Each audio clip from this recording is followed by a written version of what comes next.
Adonai yimloch le'olam va'ed.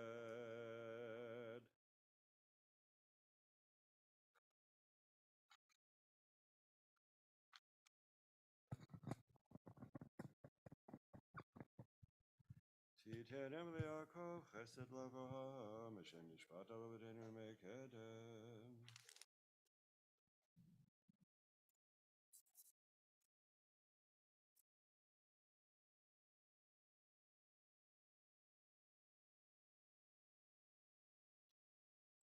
V'yivdechu v'chayre shemecha ki lo azalta d'ashecha Adonai Adonai chafetz l'an tzidko yagdil Torah b'yadihi.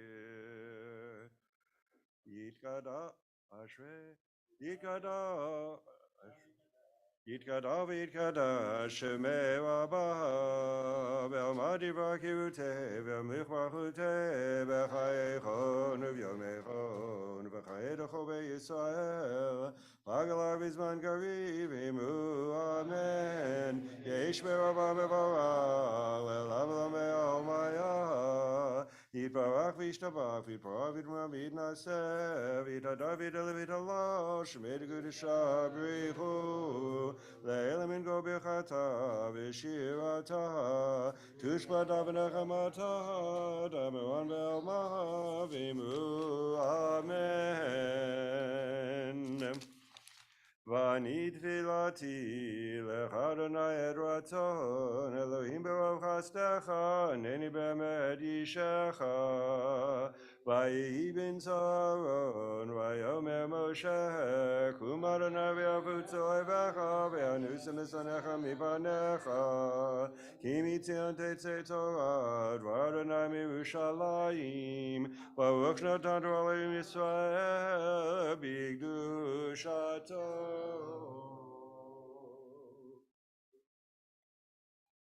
Gadlu Adonai Tiro Mashemo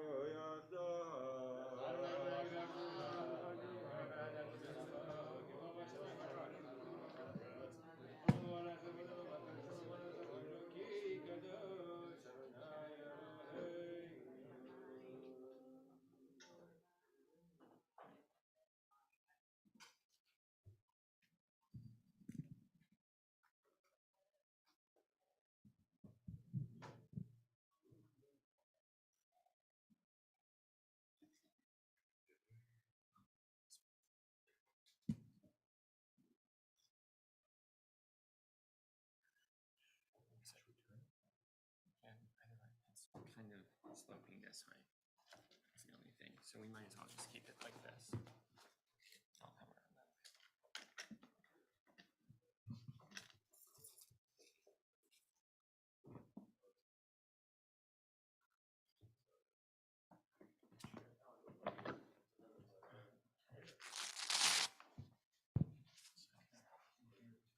Yes.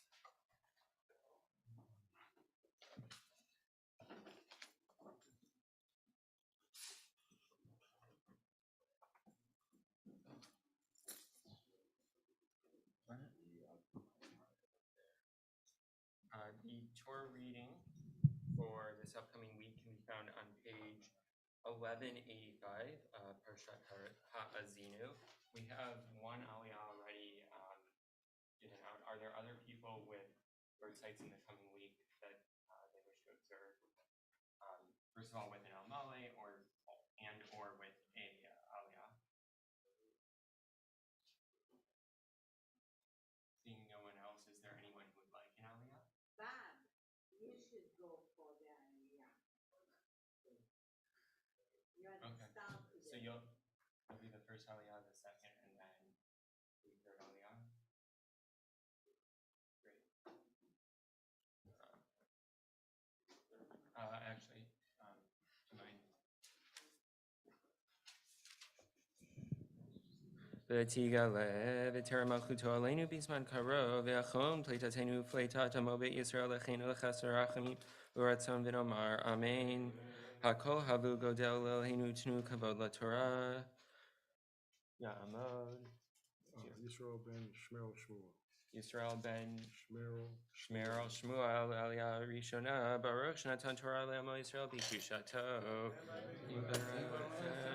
Chaim Kolchem Hayom Tem Habikim Badonai Elohechem Chaim Kolchem Hayom. Page 1185. So you're going to take your talit. You're going to take the corner of your talit. Take the corner of your talit in your hand. Take this, and then you'll kiss the Torah.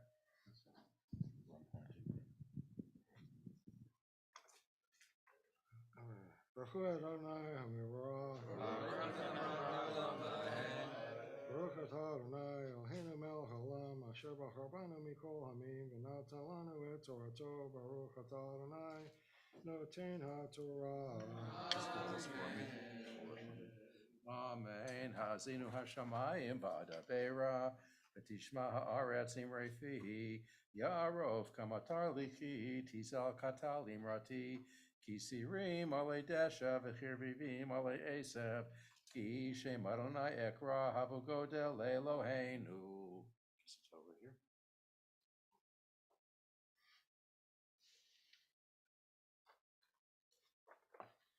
Baruch atah Adonai Eloheinu melech haolam asher natan lanu Torah emet v'chayei olam natan metochenu. Baruch atah Adonai noten haTorah. Amen. Stand over here. Yeah, Amos. Chaim Chona ben Yisrael. Chaim Chona Ben Lev Yisrael. ben Lev Yisrael Aliyah Hashenit.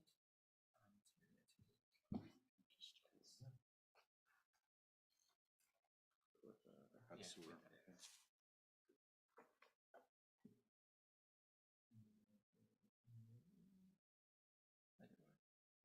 Baruch Adonai Marach. Baruch Adonai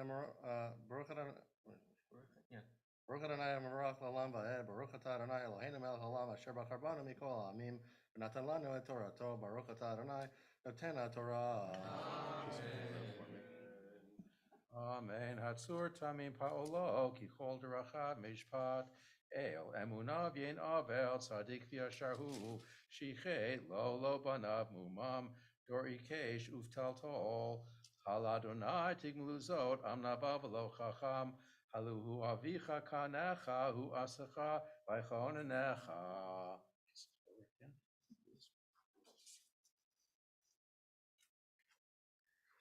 Baruch atah Adonai Eloheinu melech haolam asher natan lanu emet v'chayei olam natan b'tochenu. Baruch atah Adonai noten haTorah. Amen. Stand over here. Yeah, Amos.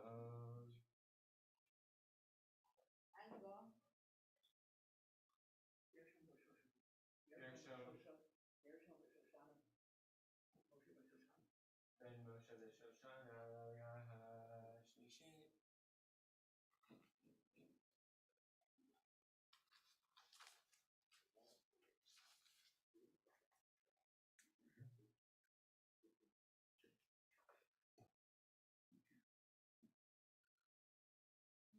Baruch Adonai Habarach. Baruch Adonai Baruch Le'am Va'ed. Baruch Atah Adonai Eloheinu melech haolam asher b'charbanu mikol ha'amim v'natan lanu et Torato. Baruch Atah Adonai noten haTorah.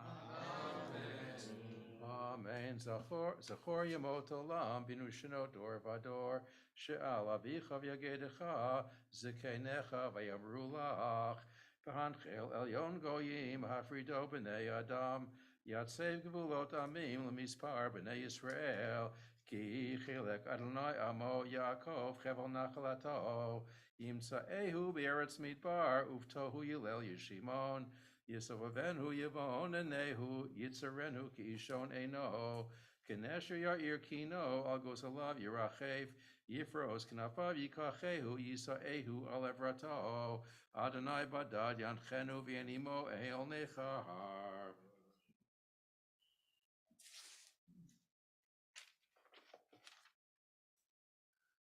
Baruch Atah Adonai Eloheinu melech haolam asher natan lanu Torah emet v'chayei olam natan b'tochenu. Baruch Atah Adonai noten haTorah.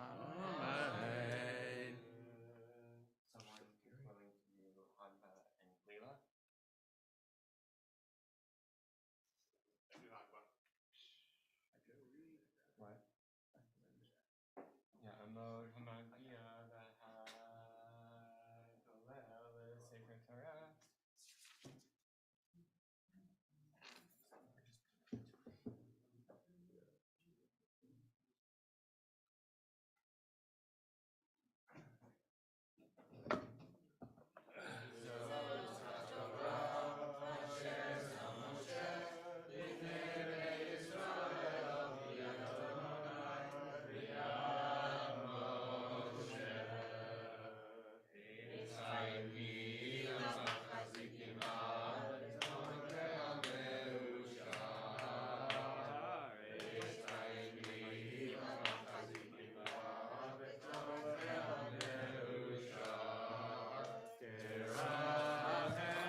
Nativate Hashalom Yaira Anai Nanai Ananai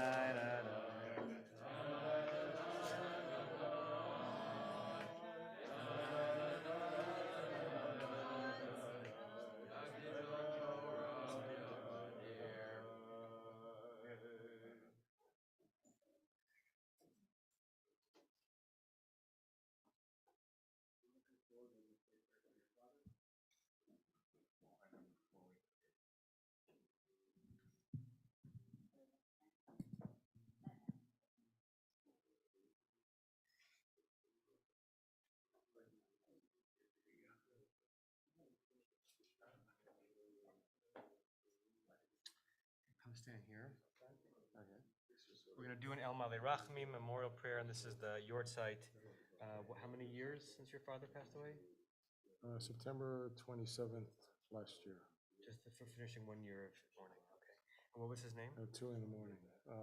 Shmuel Shmerel Shmuel, the son of Ben Yisrael. Israel. Okay. El Malei Rachamim Shochein B'Amromim Hamsei Menucha Nechona Tachat Kanfei Ashchina B'malot Kedoshim U'Tohorim Kezohar Harakia Ma'asirim Benishmat Shmerel Shmuel Ben Yisrael Shalach Le'olamo Began Eden Tehei Menuchato Ana Bala Rachamim Hastireu Besechter Knafecha Le'olamim Utzror Betzrachim Et Nishmato Adonai Hu Nachalato V'yanuach B'Shalom Al Mishkavo V'nomar Amen.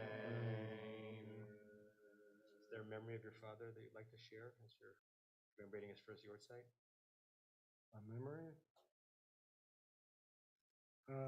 My father was, as my mother would say, the horsey of the family. He drew the wagon, supported the family, made sure we were all safe, fed, housed, and on the right path. And he was like that till the very end. People went to him for advice, and he always seemed to know the answer. And I miss him a great deal. Any memories that either of you want to add? Your husband or your grandfather?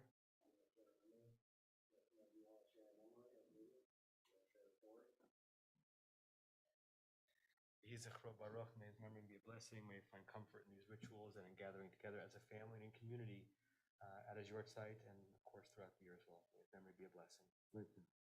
Is there anyone else here or on Zoom who has a Yortzeit this week?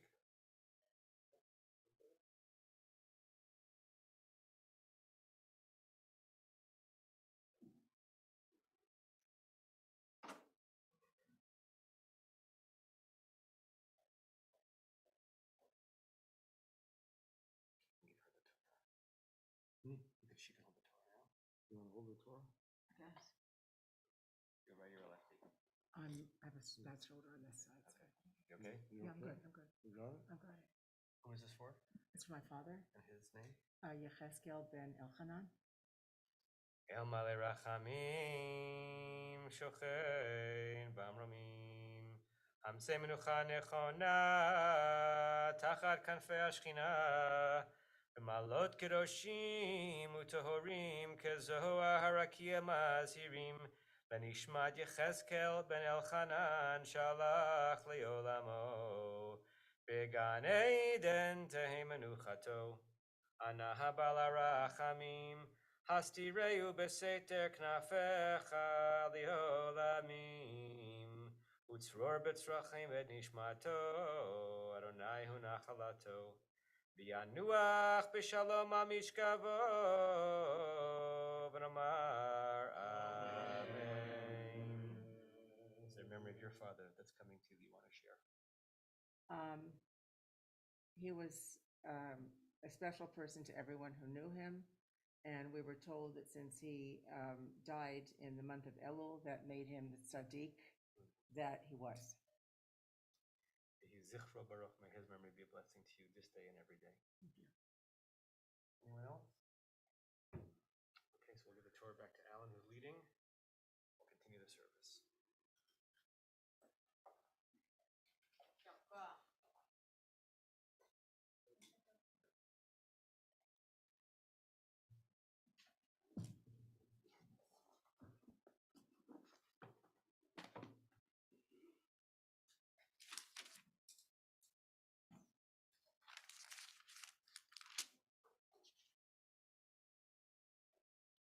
Ya hallelujah, Shem Adonai, Ki nizkar shema levado. Rez hashamayim ve'al keren le'amot, Hillel ha'tzitav, Yivnei Yisrael grovo. Hallelujah, David mizmor.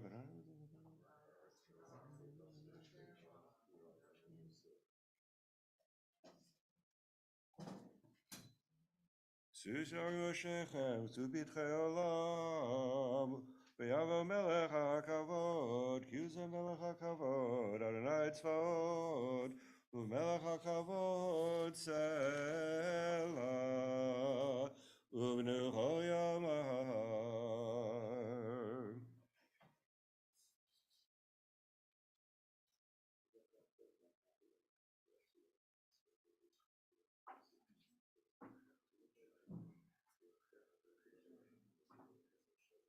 It's time Chil Marsim Bab, Zamchacha Meushad, Roecha Dachenam, V'chonin Yivoteh Shalom, Hashivenu Adonai Elecha, V'nashuva, Chadesh Yameinu Kekedem. Yitkadav v'yikadash ve'raba, ve'amadi v'akiviti v'amlich malchutei b'chayechon u'vyamechon v'chedecho be'Yisrael, v'agalav b'zman kavivimu, amen. Yehish ve'raba v'rach ve'elav v'lamel mayaha. Yitbarach v'yishtabach v'yitbar v'yitma v'yitnaiseh v'yitadar v'yitalev v'yitalal shemir yudisha v'hu le'elam in kol bechata v'shirata tushpata v'nechamata daman v'amavimu. Amen.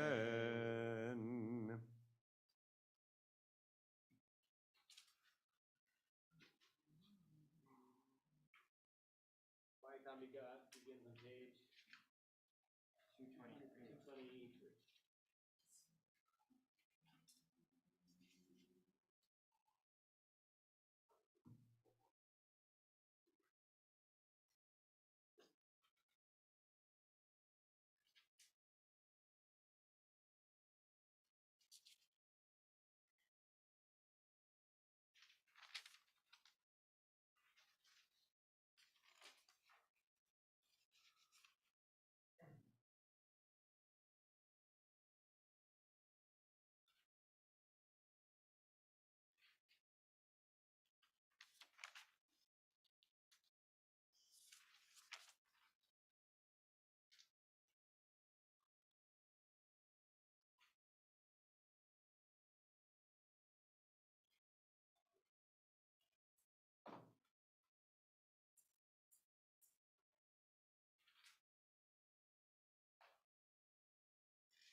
translation of the Aliyah begins on page 223. Adonai Svatai Tiftach, Ufi Yagi Tilatach. Baruch Atah Adonai Eloheinu Avotenu Elohei Abraham Elohei Yitzhak Elohei Yaakov Elohei Sarah Elohei Rivka Elohei Rachel Elohei Leah Ha'el HaGadol HaGibor VaNorah Eloyon Gomer Chasadim Tovim V'Konei HaKol V'Zocher Chasdei Avot U'Mevi Goel Livnei V'Nehem L'man Shemo B'Yavah Melech Ozer V'Ker Moshiach U'Magen Baruch Atah Adonai Magen Avraham V'Ket Sarah Atah Gibor Le'Olam Adonai Mechavet Avrav L'Hoshia Morid Atah Mechalkel Chaim B'Chesed Mechayim Eitim B'Rachamim Rabim Somech Novlim V'Hofech Olim U'Matir Asurim Mekayem Enato L'Shenei Afar Mihamach Haba Gevurot U'Mido Melach Melech Meiminu Chayam Atzmiach Yeshua V'Ne'eman Atah Lechayot Meitim Baruch Atah Adonai Mechayei HaMeitim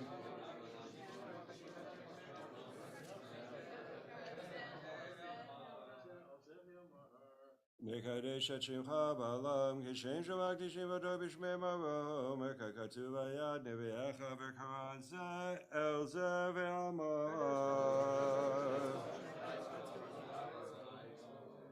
Kadosh, Kadosh, Kadosh, Adonai Tzvaot, Melech ha'aretz kvodo, L'matam Baruch Yomeru. Baruch Kavod Adonai Mimkomov, Divrei Kodechecha Katuv Lemor.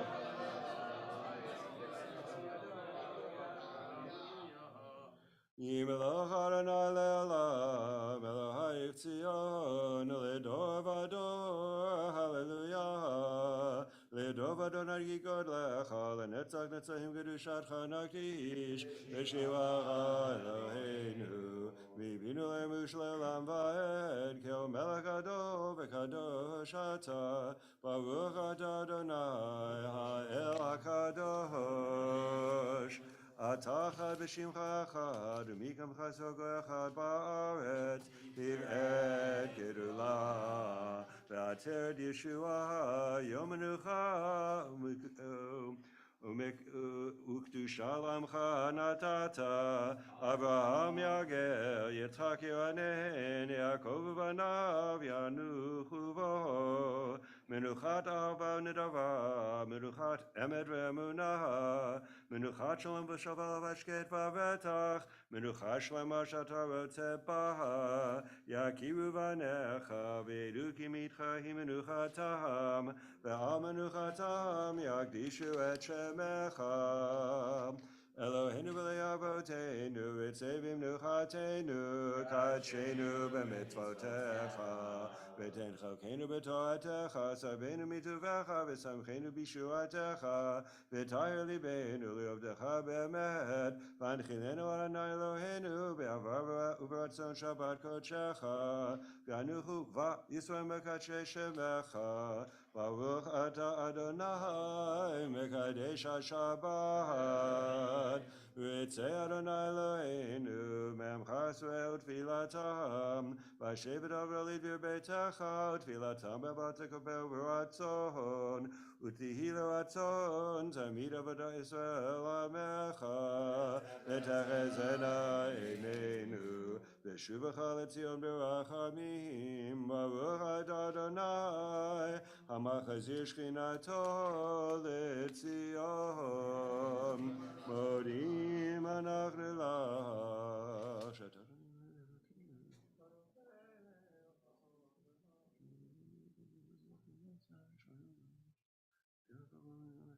הטוב כאילו לרחמך, ברחמים כאילו תמו חסדיך, מעולם קיווינו לך, ועל כולם יתברך ויתרום שמך מלכנו, תמיד לעולם ועד, בכל עם יודוך סלע, ויעלו את שמך באמת, העיר שבתנו עזרתנו סלע, ברוך אתה אדוני, הטוב שמך לכנה להודות, Shalom Rabba Yisrael Amcha, V'Alko Yishvei Tevet Hasim Le'olam, Yadu Melech Adon L'Chol HaShalom, V'Tov Einecha, Levarech Ramcha Yisrael B'Chol Eid V'Chol Sha'ar B'Shlomecha, Baruch Atah Adonai, Havarech Et Amo Yisrael B'Shalom. Tzidkatcha tzedek le'olam, v'toratcha emet, u'v'tzidkatecha Elohim, ad marom asher asita gedolot, Elohim mi chamocha, tzidkatcha kareel, mishpatecha v'tehom rabah, Adam u'rema toshia Adonai. Kaddish Shalem on page 230. Yitkadav v'yikadash shemei rabba, be'amad divra kirute ve'amlich malchute, b'chayechon u'vyomechon b'chaydecho be'Yisrael, b'agala v'zman kariv imu, amen. Yehesh ve'abba v'lach le'lama ve'almayah, Yitbarach v'yishtabach v'yitpor v'yitma v'yitnatzeh v'yitadar v'yitale v'yitalal shemet kudesha v'hu le'ela min go b'chata v'shirata tushbata v'nechem b'tarimon v'ama v'imu amen. Titgabat slotod v'achon d'cho Yisrael kadam l'rishmaya v'imu amen. Yehesh lama rabba min shemaya v'chim alenu v'alko Yisrael v'imu amen. Oseh shalom b'momav hu yaseh shalom Aleinu ve'alko Yisrael v'imu amen. Aleinu l'shabeach l'Adon hakol.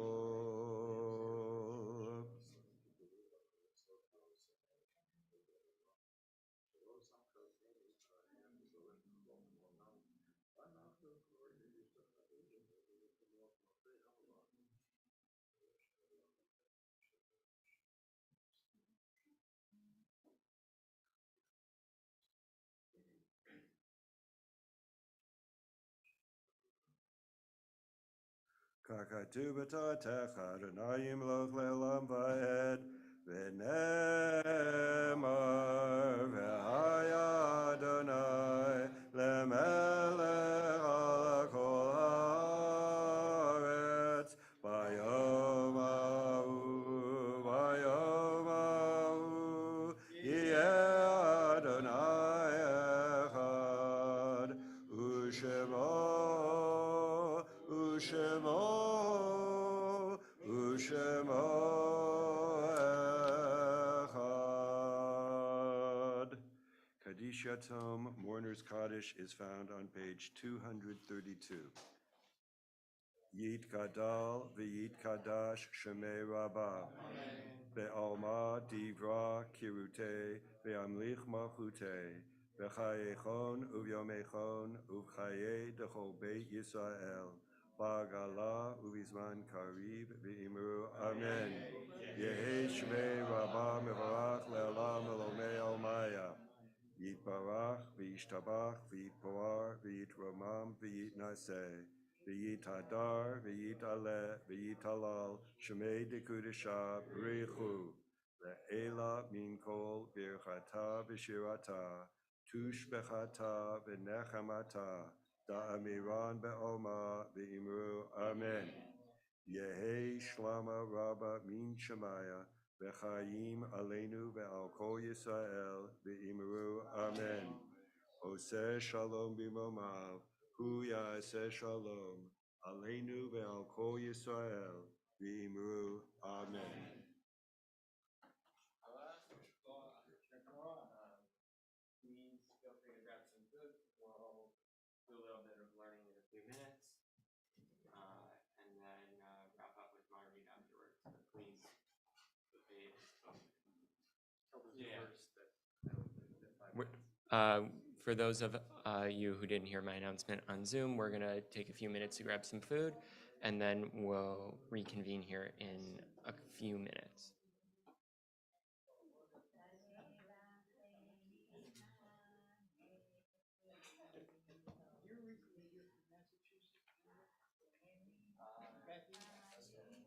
I was in Berkeley before this, but I'm from here originally. I went here for middle school.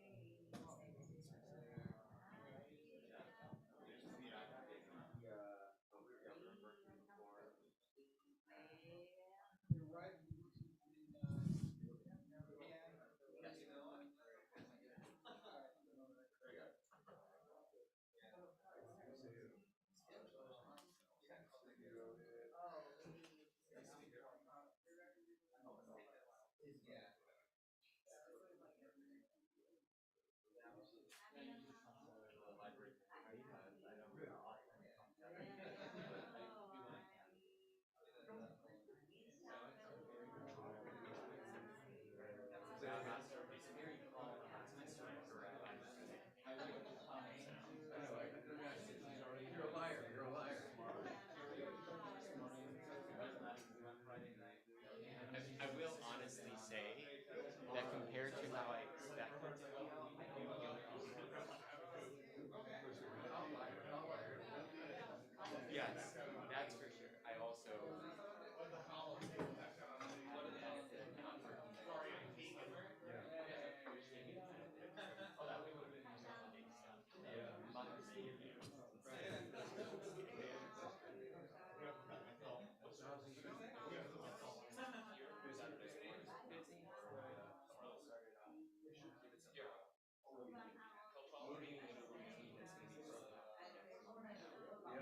like Massachusetts starting to get the feel of everything. It's completely different. But I miss the beginning part of the formation. Oh, that's also okay. How soon?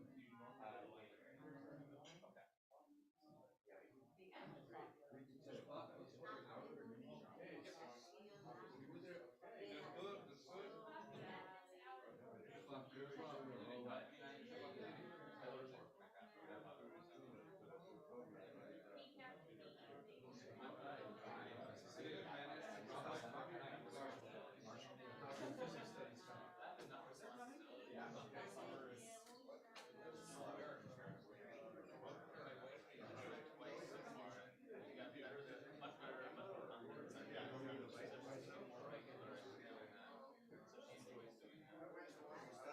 But the joy of being able to say is that in the fourth year they give us a lot of assignments that are meant to build up a stockpile of things we can just pull out every now and then. I actually made this as part of a larger series learning class. It was for British family. I took it with Robin Nova Shine. You're going into reserve. I don't know who else is on it.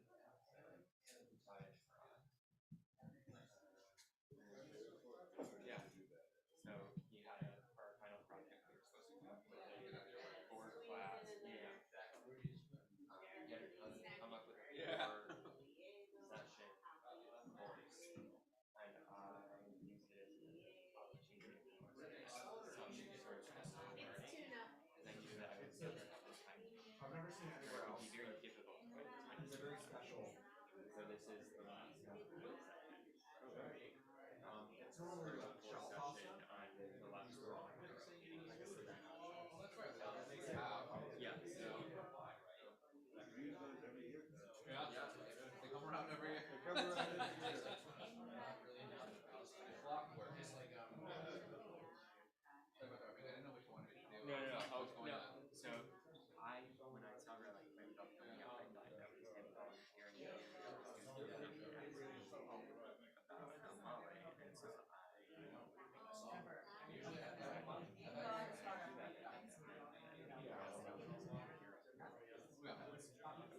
Yeah, all right. Depends. Still, but Good efficiency, very good. Start sitting down and good. So we'll get ready. I'm gonna wait for the line to everyone to get through the line and then we'll start.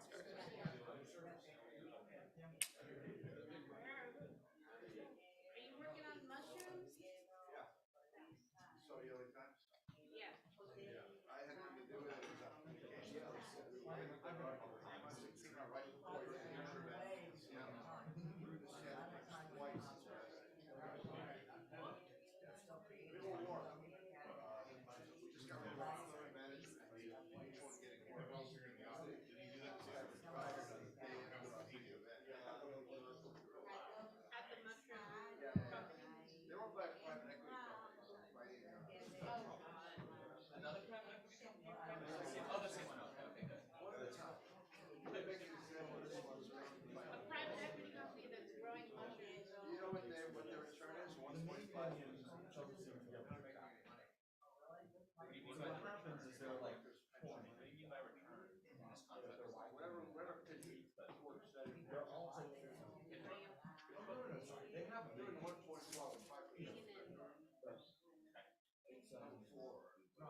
Sorry, bad joke.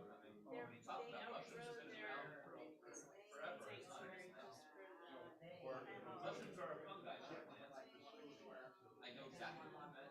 I must take advantage of your words.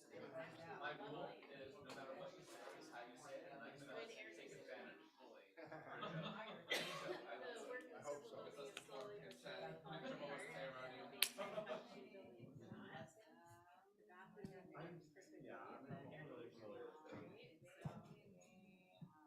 I'm consent, although that's really dumb.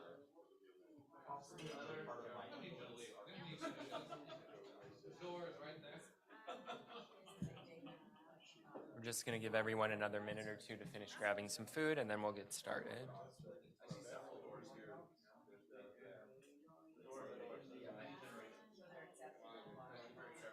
Oh gosh.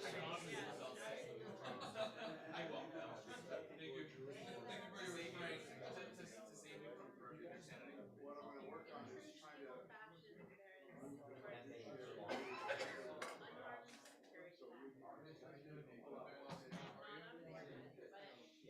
think if I do that, I'll scare them to these two. Grab a napkin. I just realized.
In the interest of time, I'm going to get started.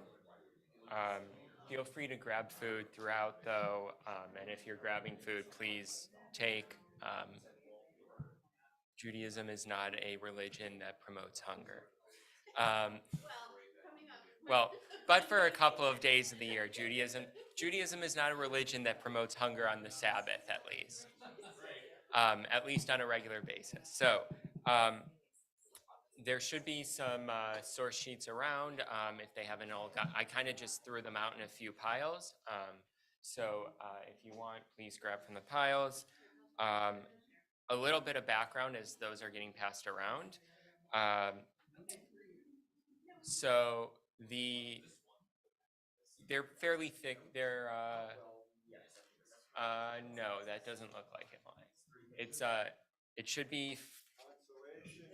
Yeah, it should say consolation through success at the top. So a little bit of background. In the period between Tisha B'Av and Rosh Hashanah, we read 7 Haftarot. There's 7 Shabbatot in between, and each Shabbat we read a different Haftarah that is not necessarily directly linked to the Parsha. It's linked to the idea of consolation. So we come leading into Tisha B'Av, the 9th of Av, we read a couple of Haftarot that are Haftarot of admonishment. There are different selections from the prophets speaking of all the things that the Israelites had done poorly, incorrectly, etc. That brings us into the mood of Tisha B'Av, a day of communal mourning. And then coming out of that, we're supposed to, that day is supposed to be the end of the communal mourning, and we're supposed to come out of that into a mode of consolation leading into Rosh Hashanah. So there's this arc that's going on, and every Shabbat, the Haftarah is helping us to get into that mindset. So this is from what we're going to learn today is from the Haftarah that was read earlier today, beautifully by Eitan. And we'll talk about this idea of consolation and consolation through success, which is potentially an odd idea. But before we even get started, I just want to open it up to everyone. How do you mark a joyous occasion? What does that involve? And so that those on Zoom can hear, there's a microphone if you don't mind using it if we can pass it around. But if not, go for it.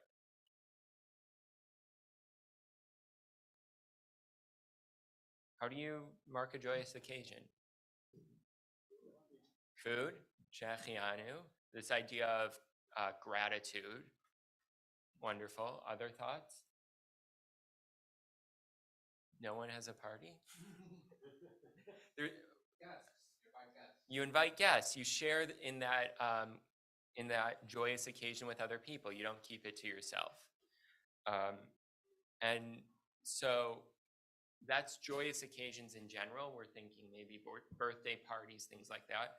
But in particular, successes, is this something that you celebrate? If so, why? If not, why not? Yeah. I thoroughly celebrate success, usually a day before the success. Because it doesn't happen that often in my line of work. So you celebrate success. Yeah. How so? I wallow in it. You wallow in success. That's quite a term. Other ideas? Okay. If not, I'm not gonna force you to enjoy your success, but yeah. Guests and food and song. Okay. Song. So a lot of different ways to celebrate success. What I'm hoping that we'll come to an understanding of by the end of this learning is this idea that success can bring us consolation, but that level of consolation is amplified if we give thanks to those who helped us during the difficult points of success. So with that in mind, I'm gonna, for the sake of those on Zoom, I'm gonna read through the text myself, but we'll open up to questions at various different points. There's a lot of text here, not a lot of time. We're gonna try and run through it. I'm, like every other rabbi, very interested in learning as much as possible, and sometimes that means rushing through stuff. So the Haftarah begins, I greatly rejoice in the Lord, for my whole being exalts in my God. For God has clothed me with garments of triumph, wrapped me in a robe of victory, like a bridegroom adorned with a turban, like a bride bedecked with her finery.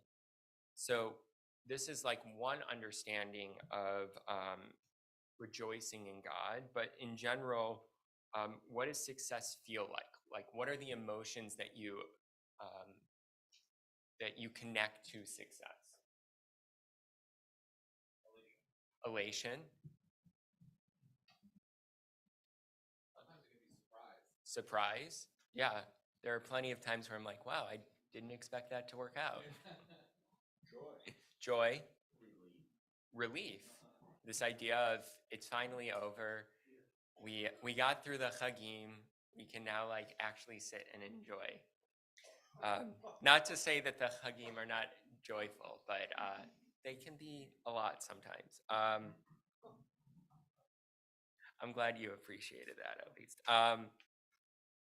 So we've kind of covered some different emotions, but do those emotions seem to fit with you, or seem to resonate with the metaphors that are in the text that we just went through?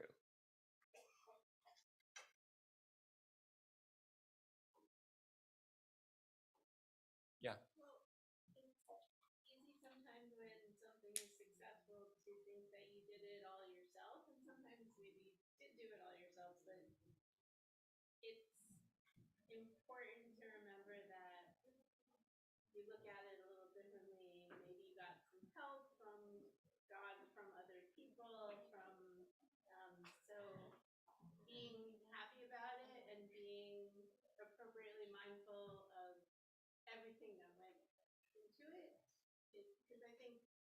we like a lot, I like a lot to think that, oh, I did that all by myself, but sometimes that's closer to truth and sometimes a lot.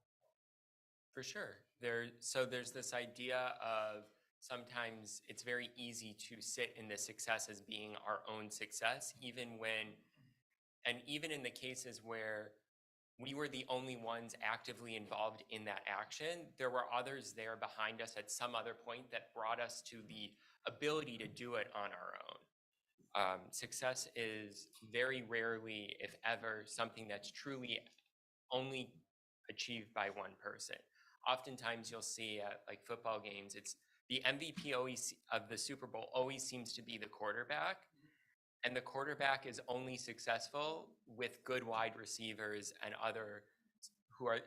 a good front line there to protect. So it's never, even when it seems like, yes, there's this one person that's the difference maker, and it may be one person that's the difference maker, it's never always a singular effort. So we're gonna, like I said, there's a lot of text here. We're gonna run through this midrash from Shira Shirim Rabbah. It's a lot. I'm very aware that it's a lot and it's long. And it's important to kind of bring this all together. It's the second part that's really going to connect us back into the Haftarah.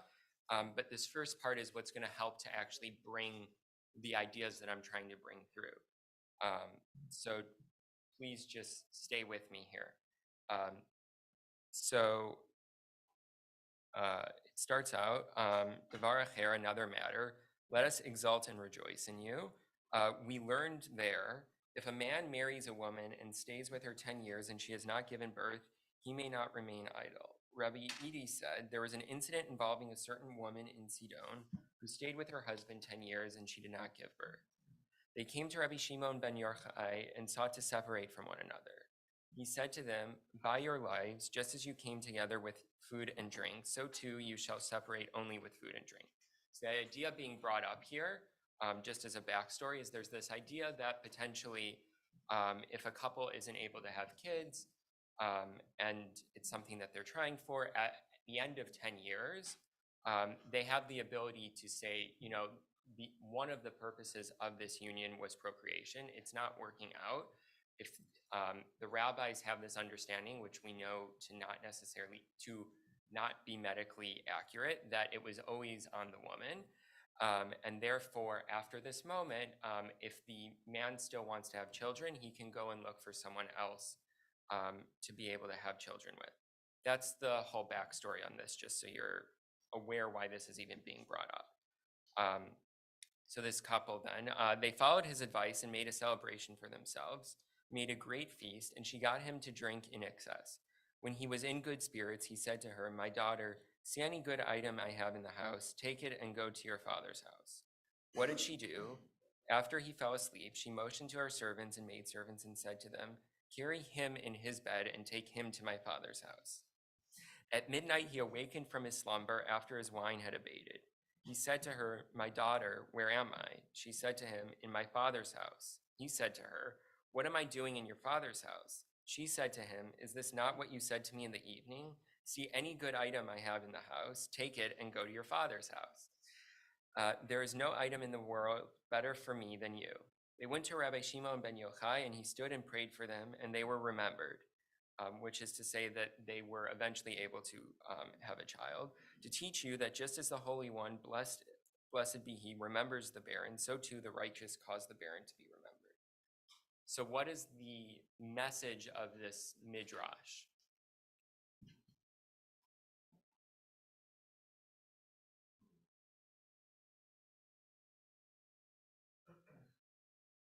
Yeah. I mean, I love that this is such a power move by her. I'm both my big Creek wedding a lot because I love the movie, but it reminds me of the moment where it's like, like the mother of the family says, the man is the head, but the woman is the neck. If she can get the head to turn wherever she wants it to turn. And this definitely feels like a moment of like, so you think that you can just leave me, I'm gonna like sort of show you our commitment to one another and sort of make a point to you. But this also I think is a great message of like you can't just sort of like throw somebody that's beloved to you away because your relationship isn't Yeah, there's this sense of that the relationship is so important to her that even though he feels like this need to do to follow the halacha, he's opening up to this. Maybe I'm reading into it, maybe I'm not. He's opening up to her the ability to say, you know what, if you want to stay in this too, so do I. Like, I'm not ready to stop at this point just because we're given that opportunity. Yeah. In those days, matches were made by father and mother. There was no love in the marriage. That's people getting together because they're supposed to. This was a demonstration of love outside. Yeah, there's a demonstration of love, like you said. The matches back in the day were not necessarily love matches. Maybe once in a blue moon, you have a love match or a match that's made and love comes out of it nonetheless. But there's a sense of because they were grateful for each other, there was success, even though that's not where it starts out. Yeah. I think it's really weird advice that the rabbi gave them to have a divorce party. And I also think there's starting to see a pattern of women achieving things through drunken parties, like between Esther and what's her name, who cut off the guy's head? Yeah. Yeah. Yeah. So it seems like his rational self wanted to marry someone else to have a child, but she had to get him drunk for him to sort of change the game. Yeah. So what was said was this idea, for those on Zoom, this idea of the need for drunkenness she needs to get him drunk so that he is able to listen only to his emotions and overcome the rational side of him that's saying, well, I want to have kids and it's not working out here. It's for him to be able to sit in this moment and say, I love her. What am I doing this for? This is ridiculous. And in the end, he's right. It is ridiculous. They just needed to give it a little bit more time and have trust that this was all going to work out. There's this idea of success kind of coming out through consolation. And to me, it reminds me of there's a Hasidic story that gets told all the time about this couple who come to their rabbi and they say, Rabbi, our house is too small. So the rabbi says, bring in all the chickens. And they go to the rabbi and they're like, the house got even smaller.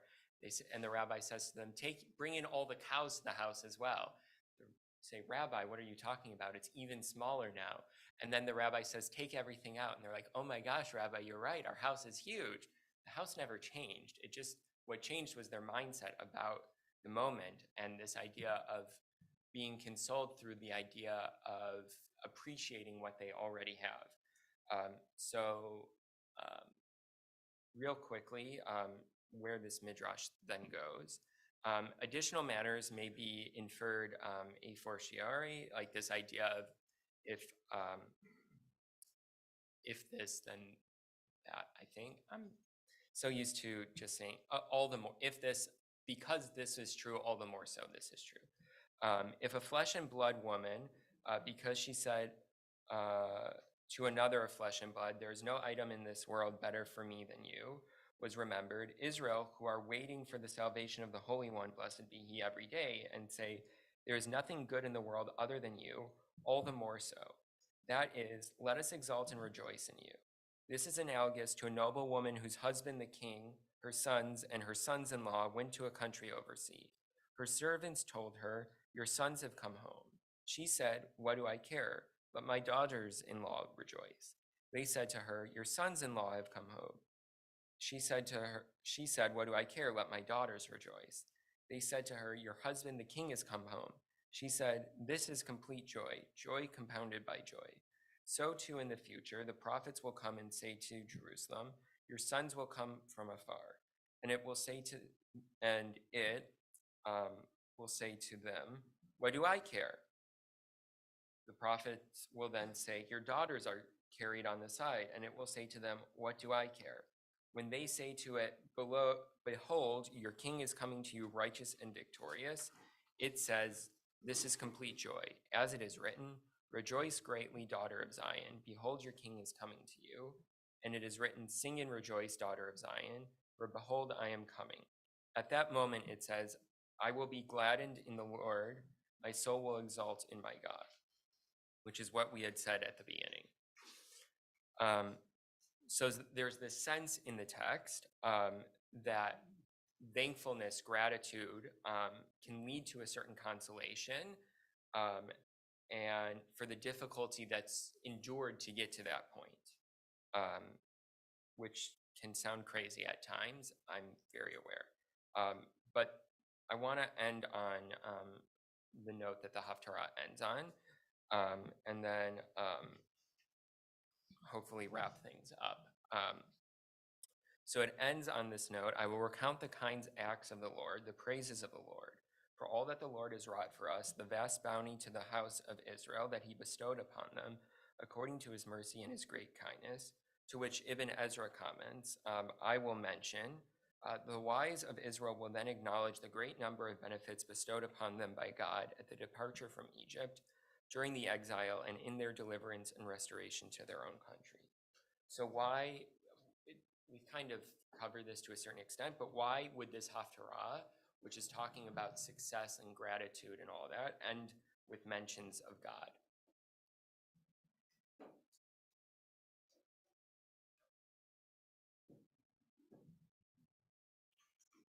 Why mention God at the end of it?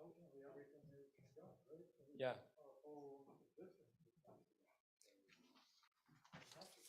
Mm-hmm. So ultimately, everything, it may be thanks to other people as well, but it all goes back to God's involvement in it. Great. So one last thought.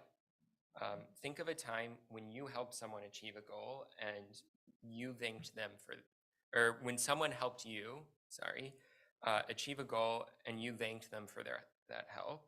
And think of a time when someone helped you achieve a goal and you forgot to thank them. You just kind of took it for granted a little bit. Which achievement feels sweeter?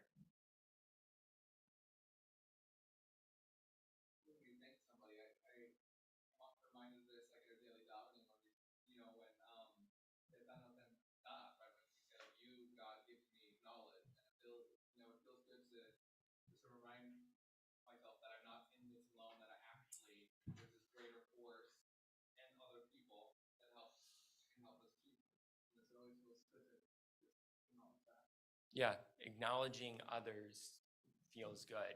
We started at the beginning with different ways that we celebrate success or joy. And what was mentioned time and again was this idea of celebrating with others, that joy feels kind of bittersweet if it's only by ourselves. I know I was traveling to Israel back in April, and it didn't feel as good as other times I had gone to Israel because I didn't get to be there with my wife. That was joy for me. And yes, it was wonderful to be back in Israel and to taste the falafel and just be surrounded by Hebrew. And for me, that's like the most joyous place in the world. And there's something that's missing in that, in not being able to share that with the people that I want to share that experience with. Yeah. I get the most joy when I help someone, my colleague. Yeah. That beats even when I do it. Mm-hmm. I don't have to do as much work. Was shared more joy is experienced in helping others achieve things. I know that for me, seeing my student, I've staffed USY programs for a while, and my USYers are now coming to the point at which they're going into medical school, which is just the craziest thing, but also seeing them involved in other Jewish things and knowing that maybe I had a small role in inspiring them to stay involved in a Jewish community is wonderful. Yeah. I think you achieve more with others, so the mental quote, if you want to go fast, go alone. Yeah, if you want to go fast, go alone. If you want to go far, go with others. That's beautiful. So, just to wrap up, we talked today about how success can bring us some sort of consolation, but that consolation is amplified if we give thanks to those who helped us during the difficulty or the difficult points of the journey. And so we should come to this understanding that consolation is an endpoint of a journey, filled with prayer, patience, hope, and ideally success. And we need to keep those elements of consolation in mind as we and our loved ones journey through the rocky times in the hope that we may console each other and reach a better place as one community. So with that, we wrap up. Is there someone who had bread who would like to lead us in Birkat Hamazon?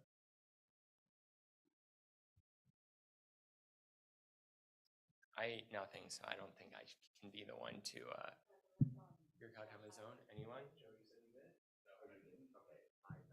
Okay, so we're in the ventures on page 47.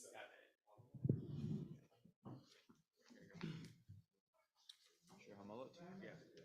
I pick? Yeah. How much time do we have? Page 42 in the ventures that we're in. Something weird. Your call. You're in charge. I'll just do the pretty one. Shir Hamalo Beshuv Adonai Et Shivat Zion Ainu Kecholmim Azimah Leschok Pinu Uleshonenu Rina Az Yomru Vagoim Igdil Adonai Lasot Melech Igdil Adonai Lasot Imanu Hainu Semechim Shuva Adonai Et Shevitenu Kafikim Banegev Azorim Zorim Bedima Dima Berina Yiktoru Haloch Yelechu Vacho Nose Meshech Hazara Yavo Verina Nose Alumotav Chaverai Nevarech Yehi Shem Adonai Merach Mi'atav Yad Olam Bershut Chaverai Nevarech Eloheinu Shachanu Mishalo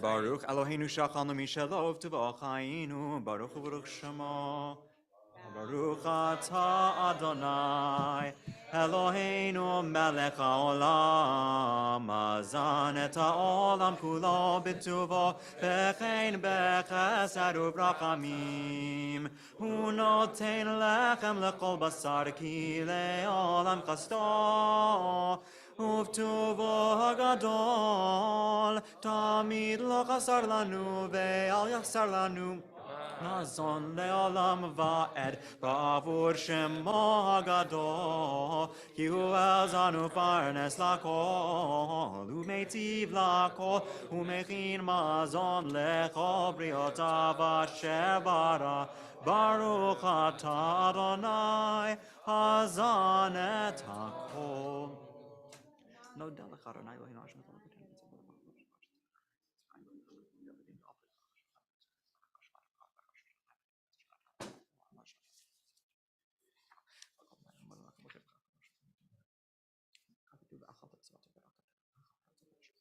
Baruch atah Adonai al haaretz ve'al hamazon.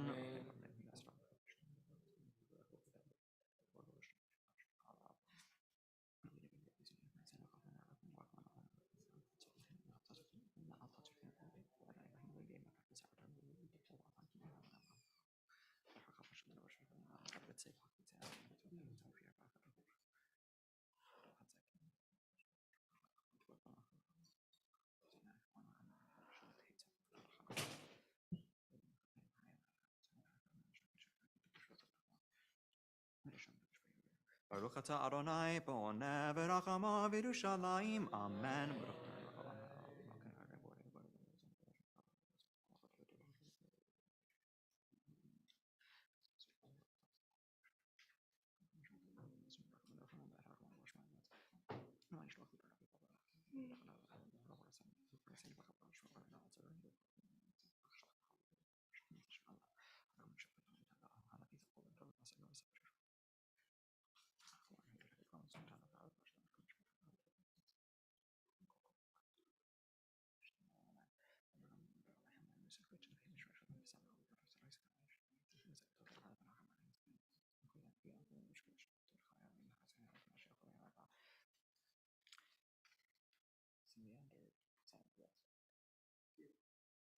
Migdal Yeshuot Malko v'Yosech Chesed Limshicho LeDavid uLezaro Adolam Ose Shalom B'Miromav Hu Ya'aseh Shalom Aleinu ve'al Kol Yisrael ve'imeru Amen Yirut Adonai Kidoshav Ki ein machzor lire'av Gefirim rashu v'ra'ev ודור שאדוני יורס רוגל טוב, הודו לאדוני כי טוב, כי לעולם חסדו, פותח את ידיך, ומשביע לכל חרצוני, ברוך הגבר ארצך תח באדוני, והיה אדוני מבטחו, נער הייתי גם זקנתי, ולא ראיתי צדיק נעזב, וזר מבקש לך. מזר ומבקש לכם, אדוני עוז לעמו ייתן, אדוני יברך את עמו בשלום.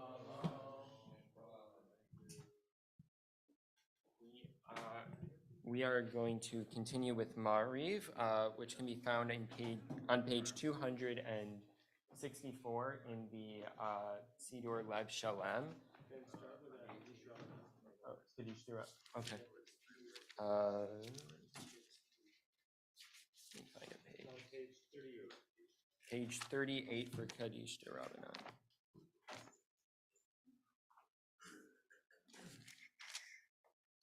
Yitgadal v'yitkadosh shemei Rabbah, ve'alma divra kirutei v'yamlich malchutei, v'chayechon v'yomechon uv'chayei dechol beit Yisrael, ba'agala u'bizman kari v'imru amen, yehei shmei Rabbah mevorach ve'olam omei omaya, yitbarach v'yishtabach v'yipa'ar v'yitromam v'yitnaseh, V'yitadar v'yitaleh v'yitalal shmei kudasha brichu ve'ela min kol birchata v'shirata tushbechata v'nechemata da'amiran ve'alma v'imru amen al Yisrael ve'al Rabbanan ve'al Talmidehon ve'al kol Talmidehon ve'al kol man de'askin be'araita ve'atra hadain ve'chol atar ve'atar Yehei lehon ulechon shlam araba, china v'chista v'rachamin, v'chayin arichin u'mizona revicha,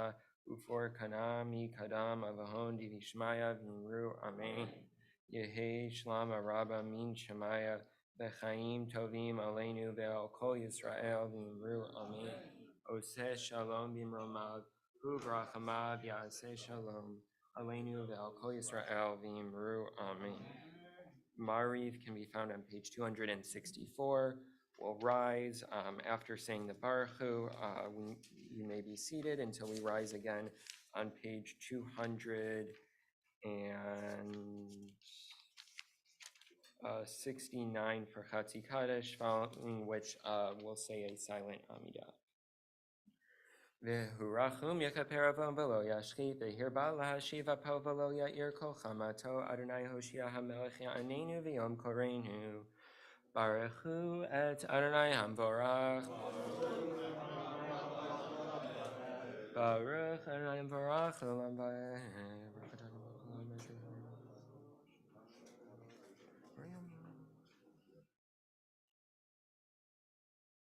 El Chai v'kayam tamid yimloch aleinu l'olam va'ed Baruch atah Adonai ha'ma'ariv aravim Avad olam beit Yisrael.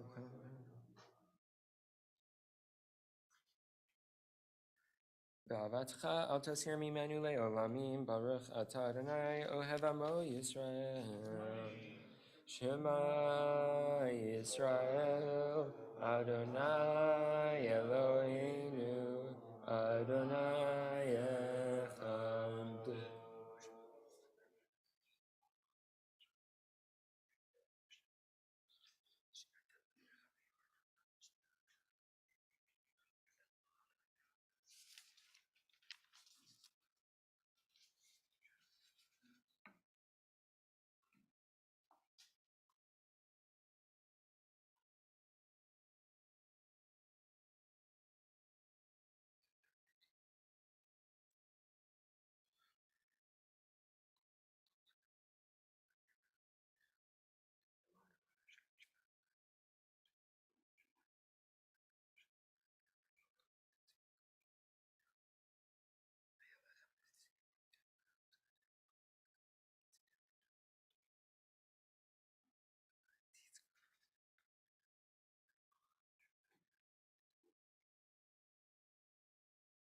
Adonai Elohechem Emet.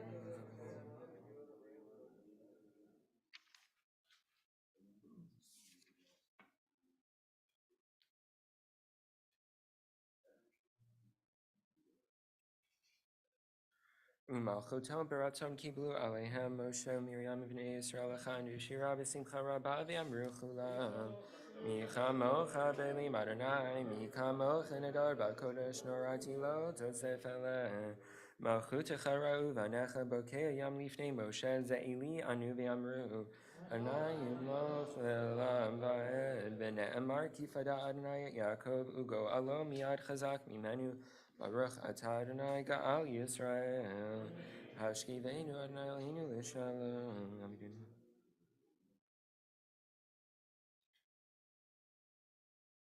Ushmor tzeiteinu v'ainu l'chaim l'shalom etavi ad olam Baruch atah Adonai shomer amo Yisrael le'ad Baruch Adonai l'olam amen v'amen.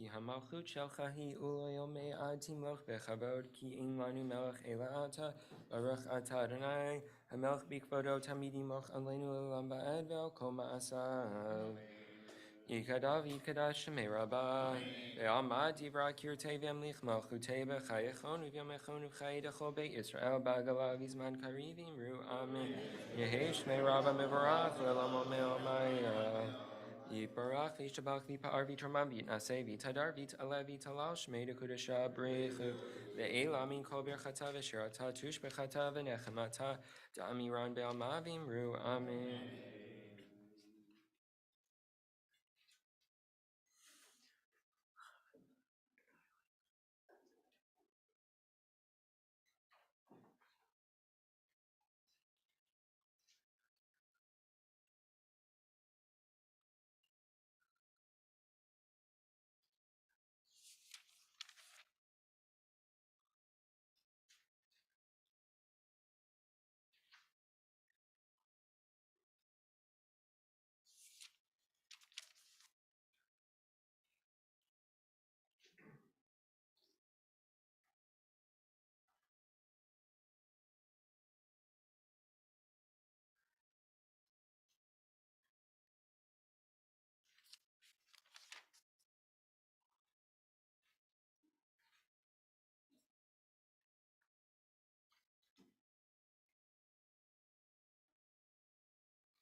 If you're still saying your own silent Amida, please continue. Otherwise, please join us on page 279 for Chatzi Kaddish. יתגדל ויקדש שמי רבה, ועלמא דיברה קרתי וימליך מלכותי בחייכון וביומכון וחיי לכל בית ישראל בעגלה בזמן קריב אמרו אמן. יהי שמי רבה מברך לעולם עלמיה, יתברך וישבח ויפאר ויתרומם ויתנשא ויתהדר ויתעלה ויתהלל שמי לקודשה בריחו, לעילה מן כל ברכתה ושירתה תושבחתה ונחמתה דאמירן בעלמא ואמרו אמן. Vayhi noam Adonai Eloheinu aleinu ma'aseh yedenu konana aleinu ma'aseh yedenu konanehu Yoshev v'seter elyon mitzvah shadayim.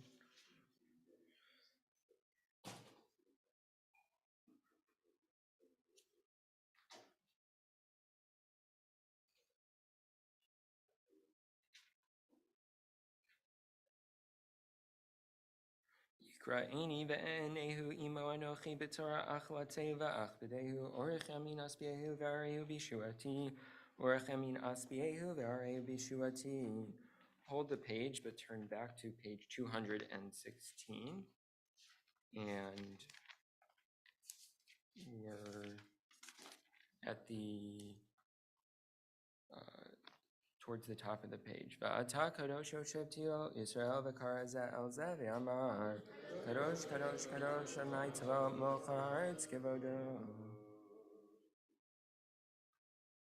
V'tisa'ini ruach ve'eshma achrei kol ra'ash gadol baruch kavod Adonai mimkomo Adonai yimloch le'olam va'ed.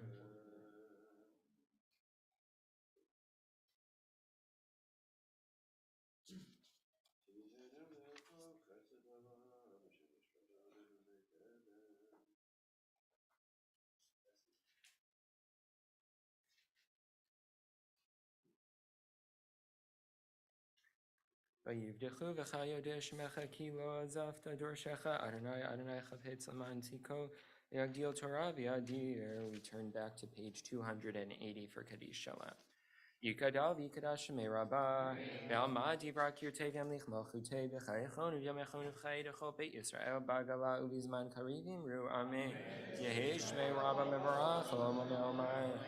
Yitbarach v'yishtabach v'yipa'ar v'yitramam v'yitnaseh v'yitadar v'yit'aleh v'yit'alal shmei l'kudusha b'richu ve'ela min kol birchata v'shirata tushbechata v'nechamata da'amiran be'alma v'imru amen.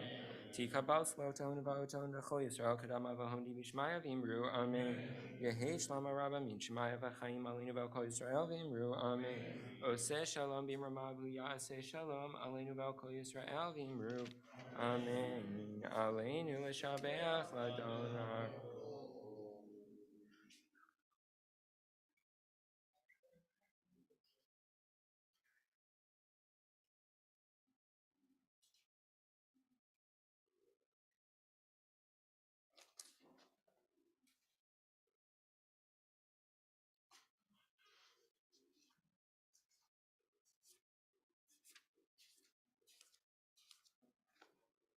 Katuv b'tortecha Adonai yimloch le'olam va'ed v'ne'emar v'ya Adonai l'melech kol ha'aretz v'yom hahu yeh Adonai echad u'shmo echad.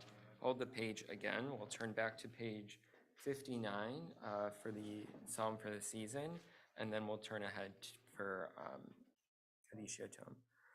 V'David Adonai oriv yishimi ira.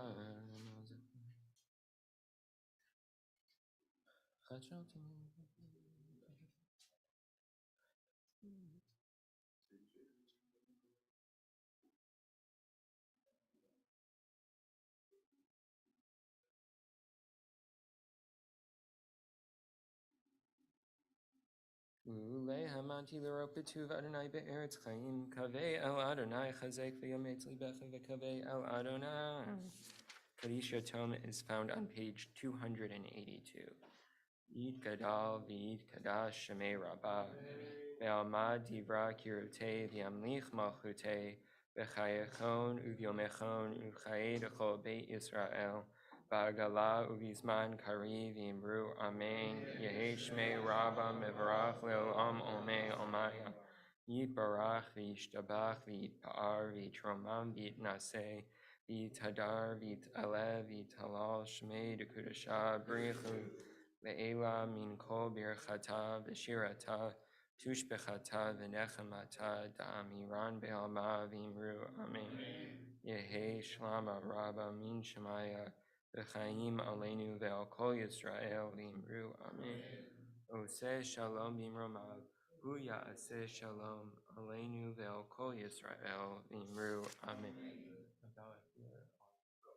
Havdalah here to end this service, and then there's also Havdalah to begin Slichot services out on the field in about 10 minutes. Okay. So the only thing better than one Havdalah? I guess you're right. Every 2 weeks is the right number of Havdalahs.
Adonai Tzevaot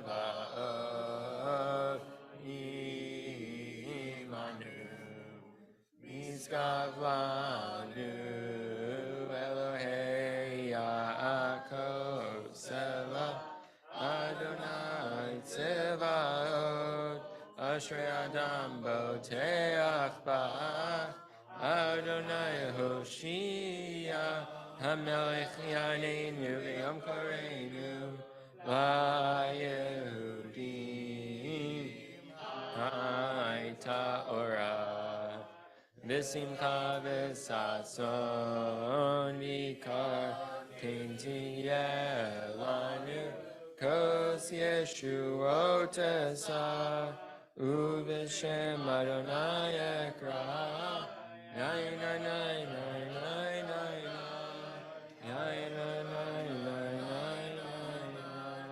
Baruch atah Adonai Eloheinu melech haolam borei peri hagafen. Baruch atah Adonai Eloheinu melech haolam borei merei had b'nei misamim. Bisamim.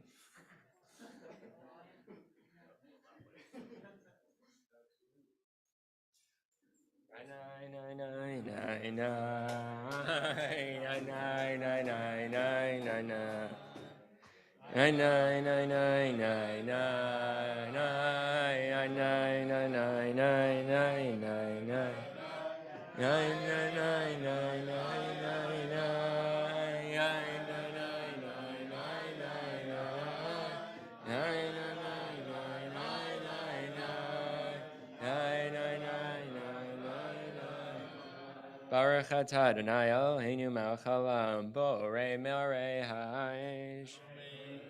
Baruch atah Adonai Eloheinu melech haolam hamavdil ben kodesh lecho ben or lecho sheh ben Yisrael le'amim ben yom hashvi l'sheshet yemei hamaseh. Baruch atah Adonai hamavdil ben kodesh lecho.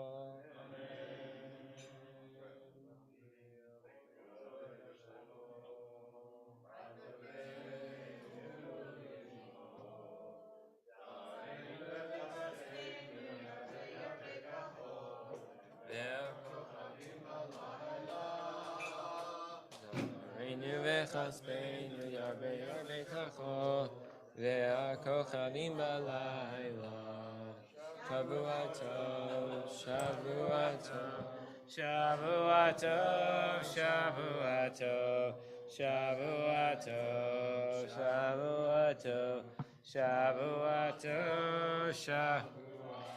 And if you like that Havdalah, there's another one out in the field, and stay for Slichot learning and Slichot services. Tomorrow morning, Minyan is not at 8 o'clock, but 8:30, followed by wonderful learning with the great Rav Daniel Landis, who's visiting from Yerushalayim. Should be a wonderful morning of Torah study. Shavot Tov, everyone. Al Shana Tova. On the field.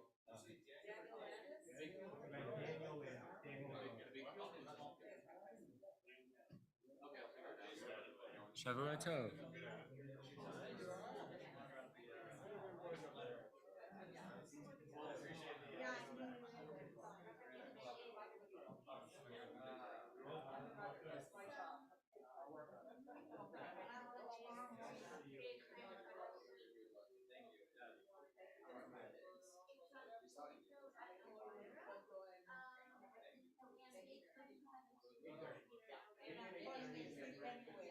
Are you gonna get there? Yes. Yes. Setting the, yes. I have to run to a post-wedding party. I'm reading the commentary this morning for like party tonight on this wedding. Today's portion. We can felt like by the time I probably filled up this portion, the entire portion. Most of it was like once they set here or something, or there's with some frequency it's supposed to be read aloud the whole thing. Oh wow. That's great. Grab the words from today's the first part. Oh, like the was dancing outside Oh wow. like your mother. Yeah, it said that in it. Well, nowadays everyone reads it every year or every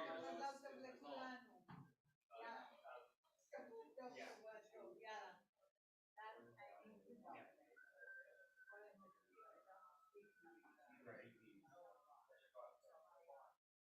But it used to be a thing that they If you're referring to the same thing, Hakel was a mitzvah. It's the 10 ultimate mitzvahs in the Torah. okay. And every seventh year on the Shmita cycle, I think it was either Erev Sukkot or something like that. They would read the entire book of Barim out loud, and it was everyone would gather together on a Shima Shima Kaf, provocative of the ultimate Torah. That's just a theme where Moses is giving this speech to everybody. Okay, so that's how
change my tune, and sing a different song.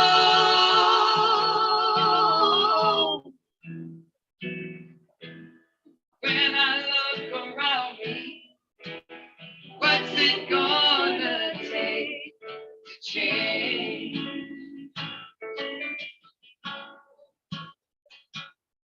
When all the ugliness surrounds me, I know it's up to me to change.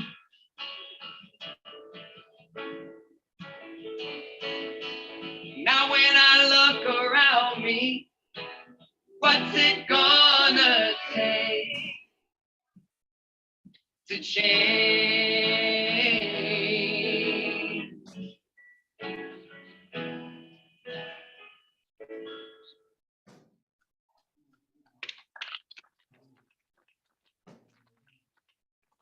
Well, so much. This is in a time of change, of a new year.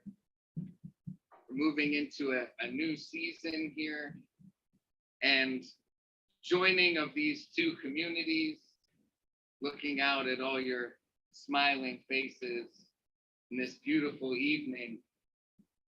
Let's be grateful for this time that we're sharing, this space that we're sharing together. Let's all sing Hine Matov Umanaim together. Let's all have everyone a big sing-along. And let's have that be our jumping off point to joint learning and shared experience.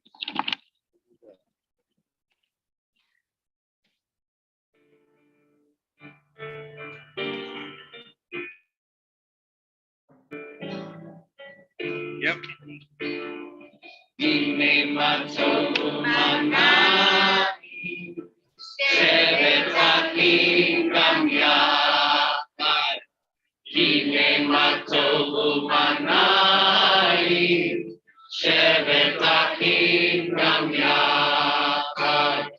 Hine Matov Shevet Achim Gam Yachad.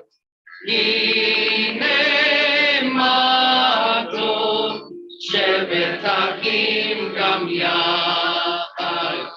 Hine Matov Umanaim Shevet Achim Gam Yachad.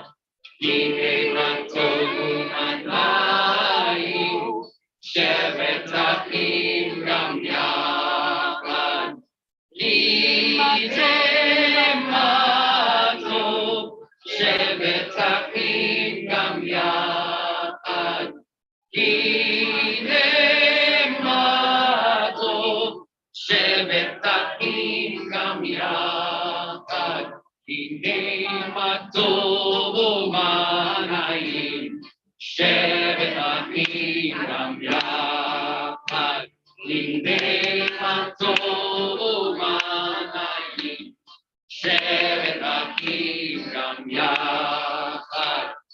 Hine Matov Umanaim Shevet Achim Gam Yachad. Hine Matov Umanaim Shevet Achim Gam Yachad. Thank you all so much for having us here, and I'm looking forward to learning with you all. I know. Maybe later in there.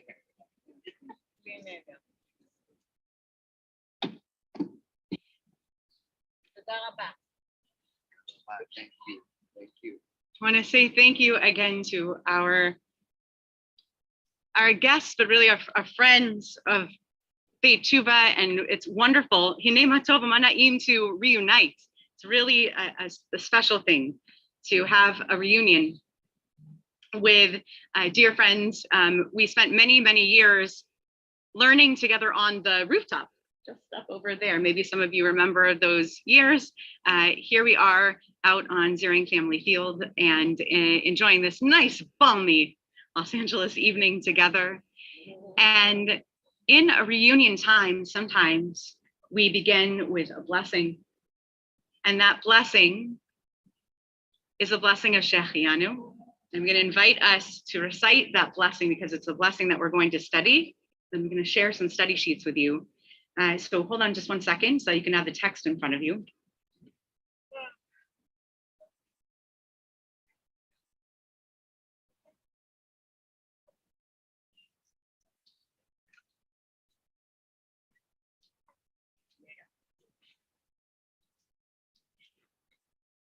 We're calling this evening's learning Sustaining Us to this season as we reach into the year 5784. As you take a learning sheet, we'll ask you to look at the first blessing on the page. And if the Hebrew is challenging to your tongue, you can echo each of the words in the blessing.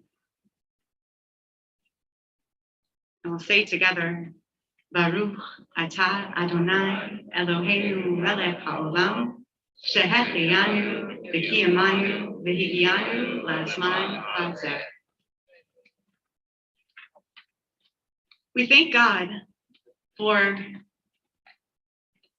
having caused us to be in a place of life. We give God credit for being alive. That's where we start this blessing. And we also give God credit for being v'kiyamanu v'higianu la'zman hazeh. And v'kiyamanu, generally, we translate as having sustained us or having established us through this season. And it turns out that this year, we as a community at Beth Am are going to be focusing on this idea of sustenance. How are we sustained as a community, as individuals, as families, as a world? We use sustenance in a lot of different ways. Sustenance sometimes refers to food. Sustenance sometimes refers to environmentalism. That's when we usually conjugate it as sustainability. How sustainable is this practice? Sustainability is also a word that we use when we think about our own personal health. Like, is this thing that I am doing a sustainable practice? Am I waking up every day? And is the thing that I am doing, which is working today, going to work for me going forward tomorrow and the next week and the next month and the next? This is the exploration that we want to be in this evening with you for Slichot. What sort of sustainable practices are you going to be engaged in? And what is the role of the Holy One, of the great heavenly power, in getting you through to this next year and through 5784 this next year? In a little while, we're going to break up into groups, study groups, to be in conversation about 3 different interpretations of the pathway of sustainability. And I could have chosen many, many different texts that take us down different rabbit holes of what sustains us to a particular season. Now, the first text, an anonymous narrative of refugeeism and an arrival through a family's story of travel, really centered around the Passover season and the Seder table. That story is a story that mixes v'kiyamanu v'higianu la'zman hazeh. It's a story that answers the question, how do we find sustenance from season to season?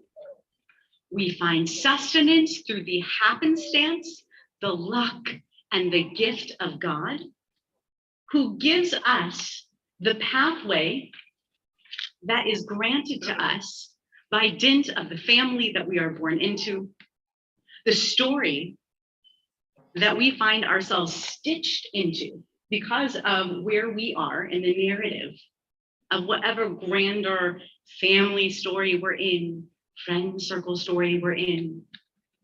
This story doesn't speak of choices made. This story speaks of choices made for us. If you look at the back of the first page, I highlight this text, which I hope you'll focus on together. And when we say the Shehachiyanu, when we say, praised are you, Adonai, our God, sovereign of the universe, for giving us life, for sustaining us, and for allowing us to arrive at this time, we will understand just what it means to arrive at this time and from where we have come. And maybe then we will reflect on all those people who helped us get here and those who are not here. And that while we are free, others are still struggling for their redemption and waiting for us. And we will come to understand how our lives and our destinies are absolutely bound together. Our freedom is still partial. This text challenges us, and I challenge you as a group, to read through it more fully and to look at the prompting questions afterwards, to think about how sustainability is sometimes out of our control. Sustainability is sometimes about the choices that are made for us, and sometimes about the choices that we make in response to the circumstances that we find ourselves in, and also the choices that we make to respond to other people based on the circumstances that they find themselves in. It has us focusing on the role that other people play in our sustenance, in our being sustained through each season. It makes us wonder how much our freedom is a matter of our choice. And it makes us wonder, especially in that last little bit, what does it mean for our freedom only to be partial? Does that have to do also with our freedom being in the hands of someone else, perhaps being in the hands of a higher power? I want to introduce you to the second text, and then I'll turn it over to Rabbi Klickfeld to introduce us to the third. The second text goes to food. Yay, food. Food is very interesting. Food is also an object of a lot of tension. Food can be an object of wanting. Food can be an object of ploy. Food can be an object where sustenance is for wanting, and we know that from the story of the wilderness. And there is a question brought in the Talmud in this text from a tractate called Yoma. That's where this story comes from.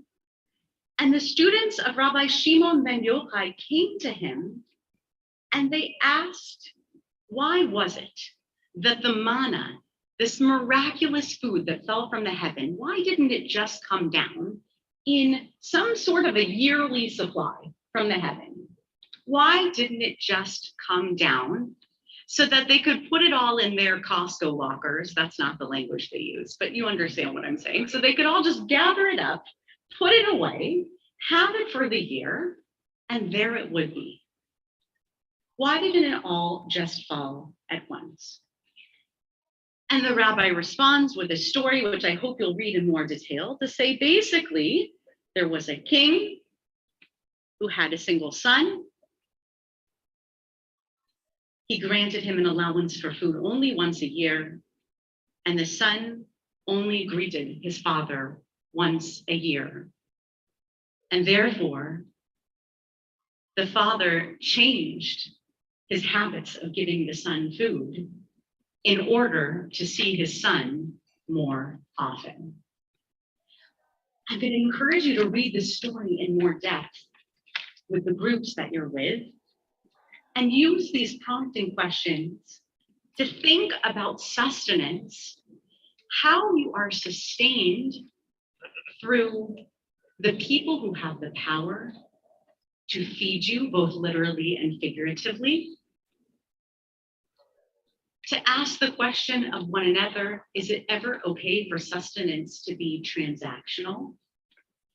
For any parent who's ever fed a baby, or any person who's ever served as a nanny or a babysitter, I ask the same question. Isn't that transactional? And if that is okay, then when does it stop being okay? And what does this text, when you read it in depth, seem to say that if the king is the model of who God is, God wanting us to come and greet God more often than just that once a year, should God had given us the manna only once a year, and we only encounter God that one time.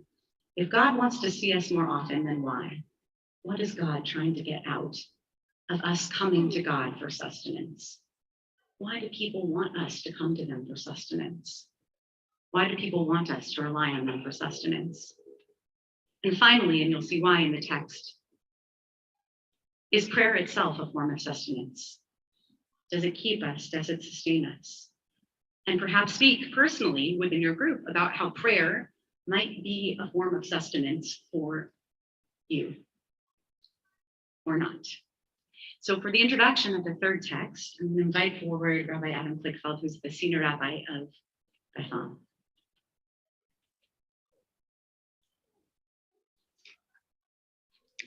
Hi, everyone. Thank you, Rabbi Chorny, for bringing this event together. Thank you to all those from Beit Shuvah who are here. The bracha that we're so used to, the Shechianu bracha, has three verbs that are sort of intentionally synonymous, right? To have been kept alive, to have been sustained, and to have been brought to a spot. Shechianu, v'kimanu, v'higianu.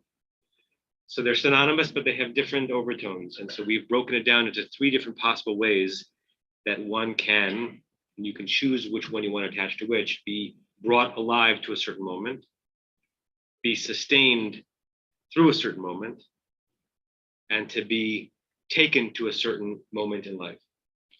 And the first two paradigms that Rabbi Chorny spoke about have to do with some external, extrinsic force that allowed you to be where you are. If you're talking about peoplehood, right? We didn't have a direct role in Sinai. We didn't have a direct role in our ancestors. This is our story coming over from Europe and landing in the United States. We're the recipients. We are the outcome of those tremendous sagas, but we didn't have a direct role in it.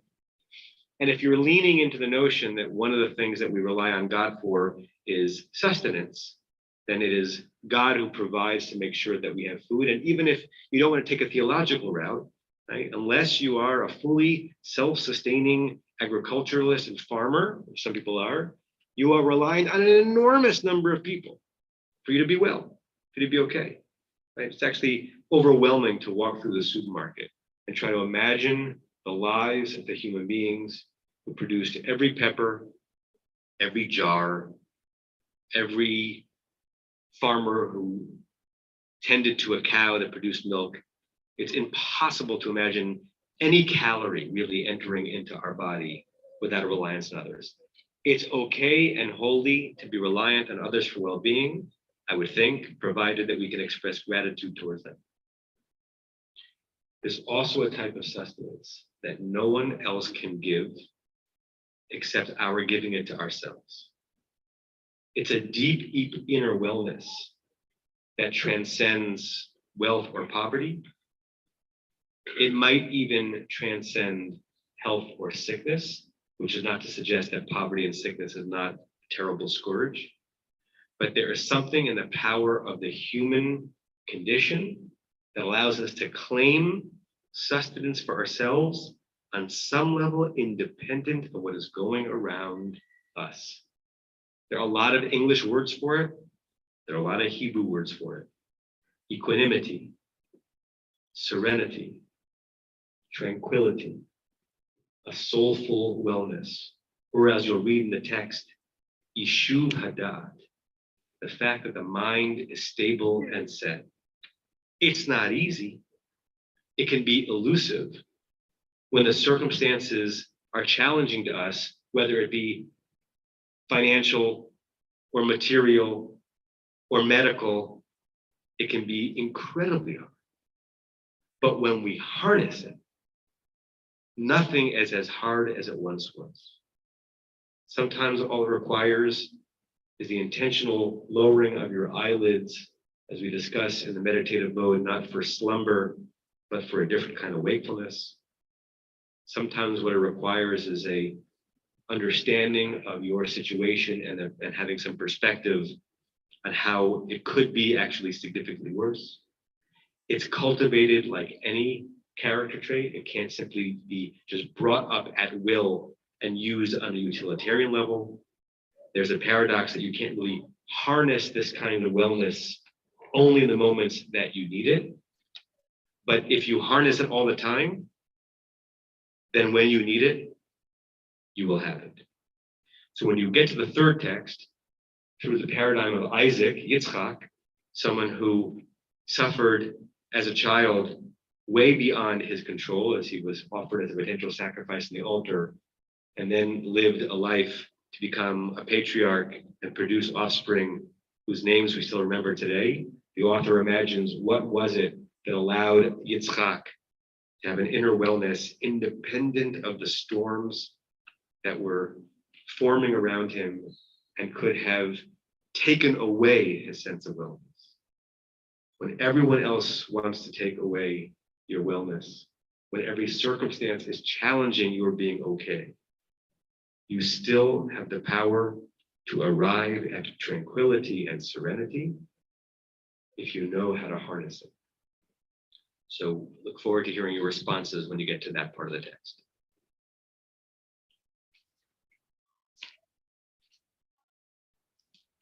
Thank you, Rabbi Klickfeld. And it's not an accident that I asked Rabbi Klickfeld to introduce that text as we end every meditation on Fridays and otherwise with a prayer that 3 times over brings us to a place of equanimity throughout the week. It is not easy to achieve, and it is something that is constantly in a paradox, something that we strive for. So we're going to invite you into conversation, and each person who has been asked to lead or voluntold to lead one of these groups, we're going to use that word a lot tonight, to lead one of these conversation groups, you can choose to either go through each of these texts or begin in conversation with people speaking to which of these texts already is awakening something in them. I'm going to ask for us to do this as such. For people whose last names begin with A through G, I'm going to ask you to rearrange yourselves, not yet, but in a moment, in this section with Chaplain Adam from Beit Tshuva in this general area over here. I'm going to ask for those people whose last names begin with H through, I'm going to go with R because of the predominance of S elsewhere. H through R are going to stay with Ben Siegel, who is an intern in both communities, and that's going to be in this general area. And you can rearrange seating as you wish, it's fine. The chairs move, and so may you, I hope. If you need help moving, just ask. And then the rest of the folks from S onwards are going to hang out with Rabbi Rebecca Schatz, who is in this area as well. So A through G, H through R, and then the balance of the alphabet S through the N for your last names over in this direction. We're going to come back together a little bit before 9 p.m. And as we come back together in conversation, we're going to hear a story told and end with some words of wisdom.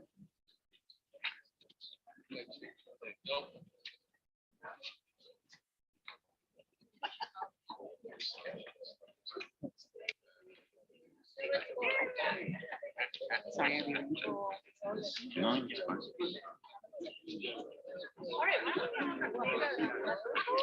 Smart.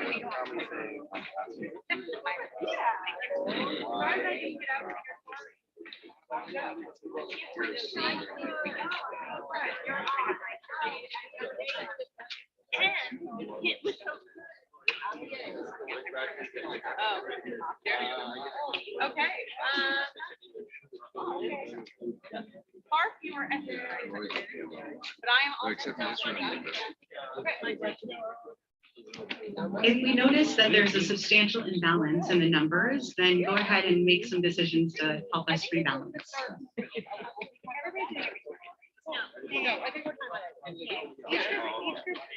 Sorry. Yeah, as the Z, the very prominent Z last that we have.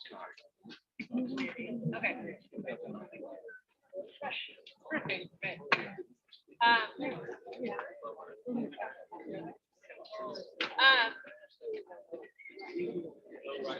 so what are your initial thoughts? We don't have to dive deeply into reading, we kind of just heard what all the text were.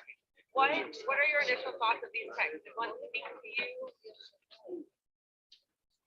more than others? Did one?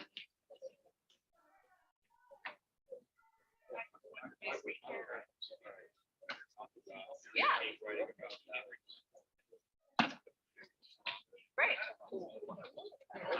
And also at home. Okay.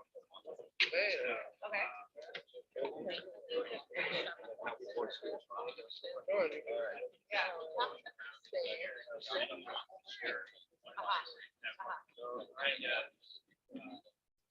Right, right.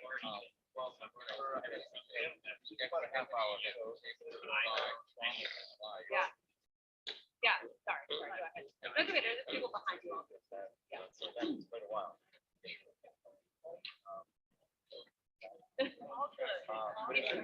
You're totally, you're good, you're good. I just wanted to make sure the rabbi finger frame was still part of it.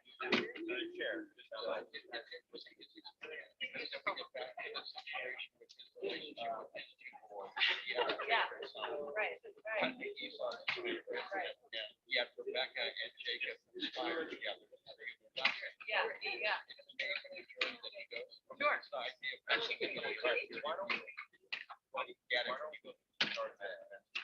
Totally, and what do you think Saint can do about that?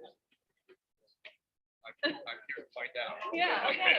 It's a really interesting story, right? Isaac, depending on what you know of the character, right? There are some people who believe, if you believe in people having written the Torah, there are some people that believe that depending on who is writing the stories, that Isaac actually was used. That he actually didn't make it to the story with Rebecca, that was a different side of that, right? Just like there are multiple people in Isaac in today's world. But the way that we read the stories is that it's the same character, which then brings your point with more validity because it feels almost impossible and therefore right? Was it impossible for that to be the same guy? Did he do lots of tshuva that made him a different guy every time? Right? What allowed him to do the same? I knew I don't agree. Oh, you don't agree? That and I mean, not only has he not only I think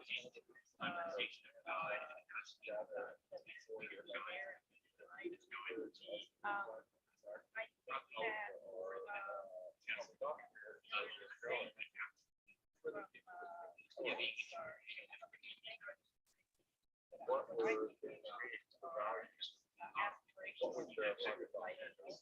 and that we need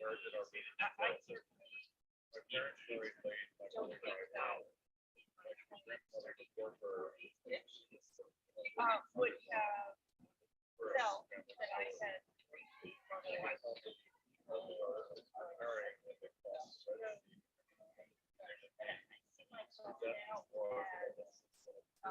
understanding define ways behind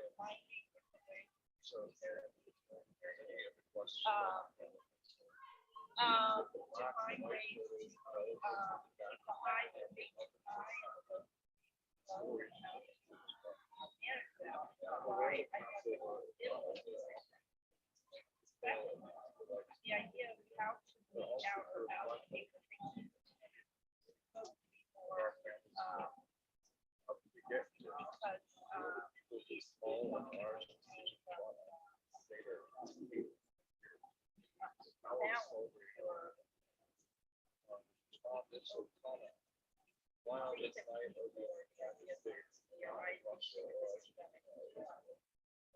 so that's well, that's interesting. Maybe there's a world in which sustainability is an ideal, but not necessarily always realistic, right? Even when thinking about Isaac and the different characters that Isaac plays out in his lifetime, is it possible that what we are getting at is that we should learn from this particular character, but all the characters in the Torah to recognize the extreme and how to balance out that narrative so that we can feel sustained by different things at different times, depending on what we need and how we need it. I thought two things. Okay.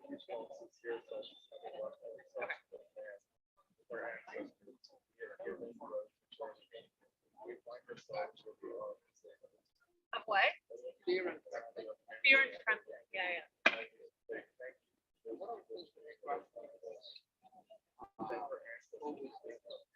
Abraham reacted to how should he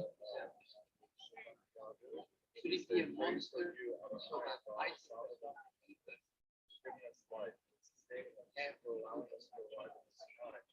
that be a better position?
A beautiful drop from the Akeda.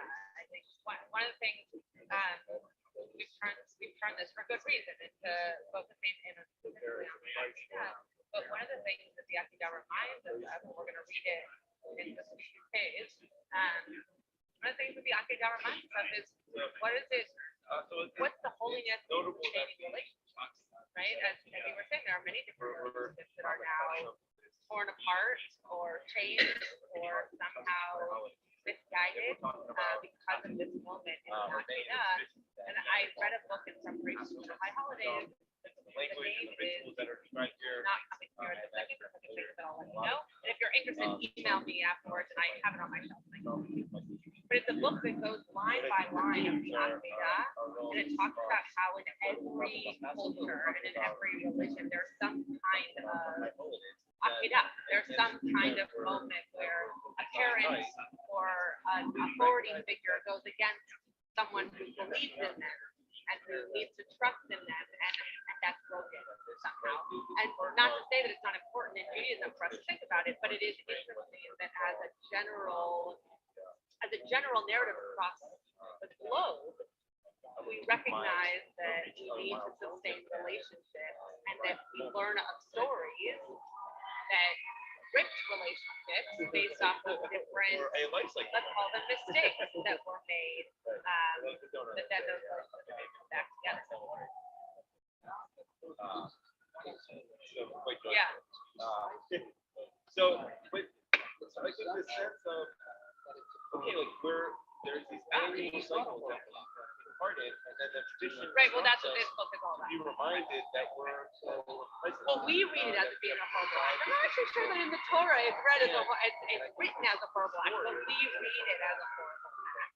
But that's what this whole book is all about, right? Which is that we are interpreting it as such in I don't know, well, let's say modern day people, but that in all cultures what we're coming to understand is that this was also just a natural way of testing, which we wouldn't do today, but was a natural way of doing it. Yeah. And then we're going to move on to a different,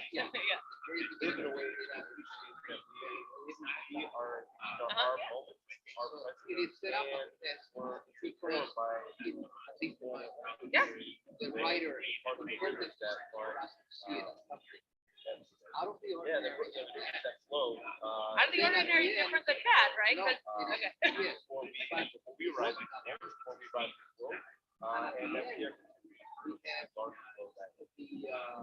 the salvation brought on by Ram that was starting here. Yeah. So Yeah. he did not have to put it in my mind. Yeah, yeah. Which is most other stories. When say the prayer, how do we sustain that? Yeah.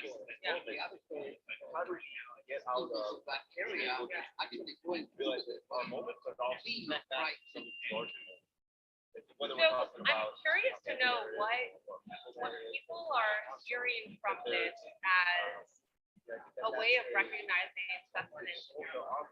Whether that's the way that you have a relationship with food, the way that you have a relationship with spirituality, the way that you have a relationship with other human beings. How are you sustained in this world? What allows you to be sustained? And the flip side of that is, as we're going into a season of tshuva, a season of trying to do better than we might have done before, what are things that once sustained you that you're trying to rid of, right, as part of kashrut? Right? What are you trying to release back into the universe that's not sustaining you any longer to make room for something else that can sustain you? So I'm curious to hear from some new voices. What's something that's sustaining you that you want to continue to sustain? What's something that you recognize you need to release to make room for other kinds of stuff?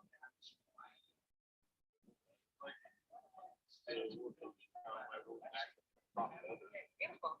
Beautiful. Okay, so way of thinking about sustaining relationship through our words and our actions, right? And how do they change the way that people view us, people interact with us? Right. Other thoughts, things that you want to speaking up. Yeah. Speaking up. I can speak up.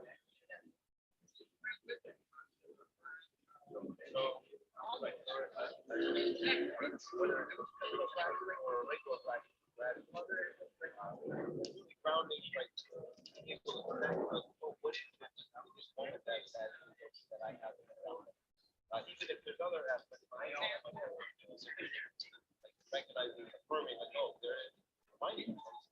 Yes, yeah, so sustaining the way in which we're able to advocate, right? What do we do to sustain the world? How do we use our voices? How do we use our actions? How do we make sure that we do things that are repairing our society, repairing our city, repairing our general world, to know that we're part of sustaining that world?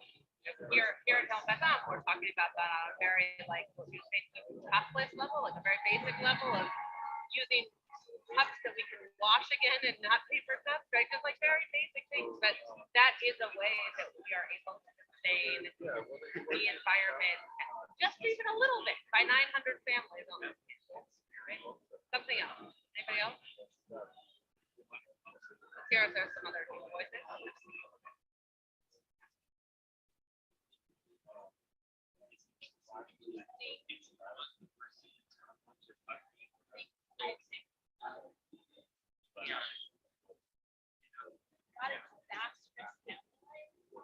But out there, like, making like he's doing a lot of sustainability, always thinking of themselves, and presumably taking care of the large amount of livestock.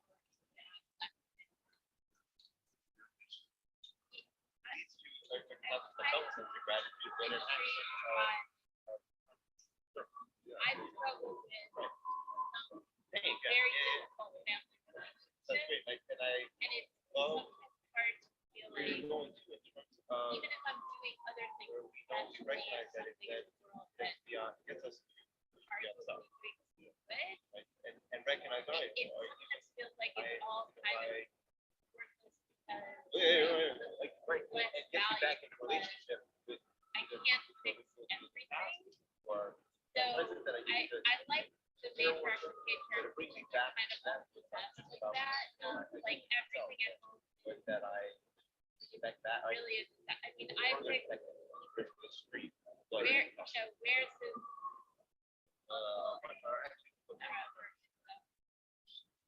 half brother who's got and then they strip him of the blessings that he's giving to everyone in his family has. And yeah, he's doing all this stuff. So it seems like the line, the personal, the professional, the political,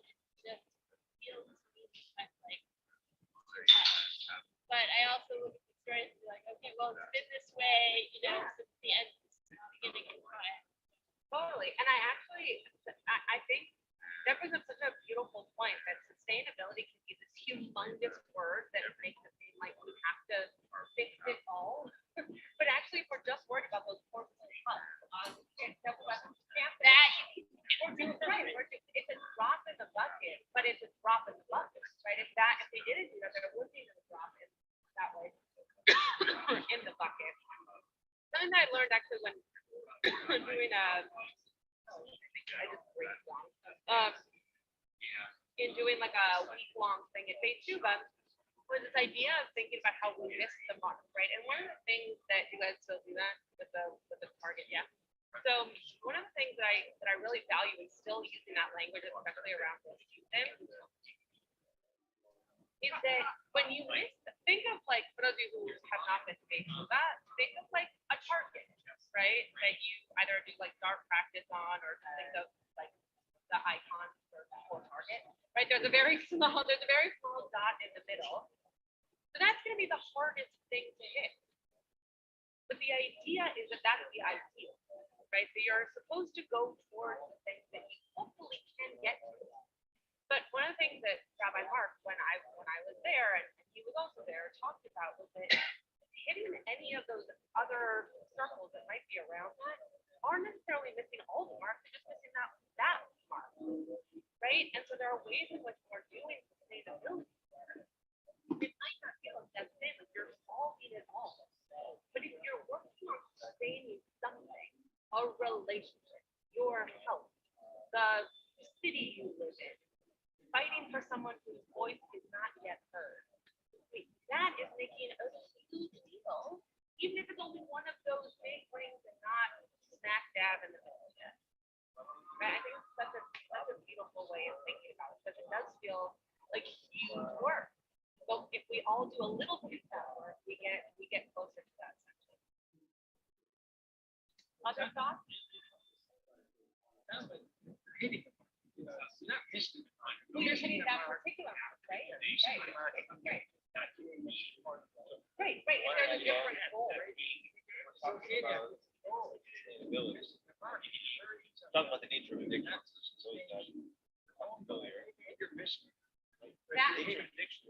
It's different marks. Right.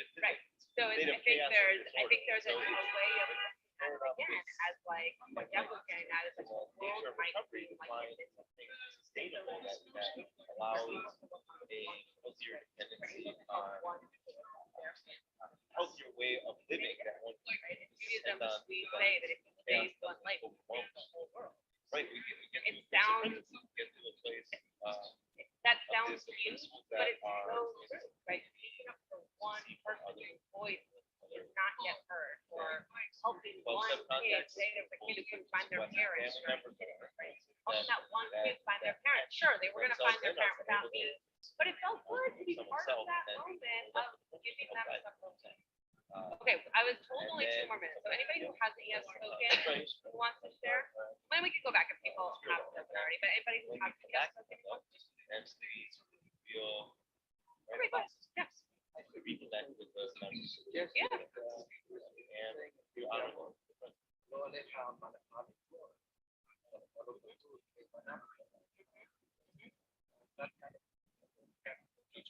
Yeah.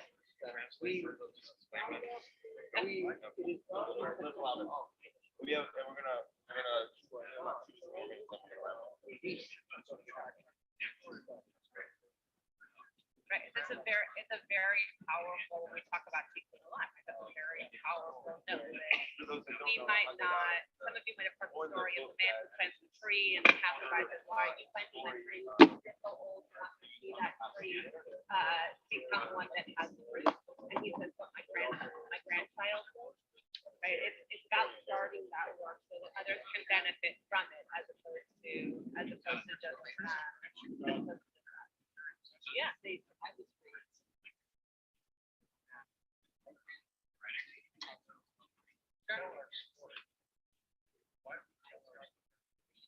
Yeah.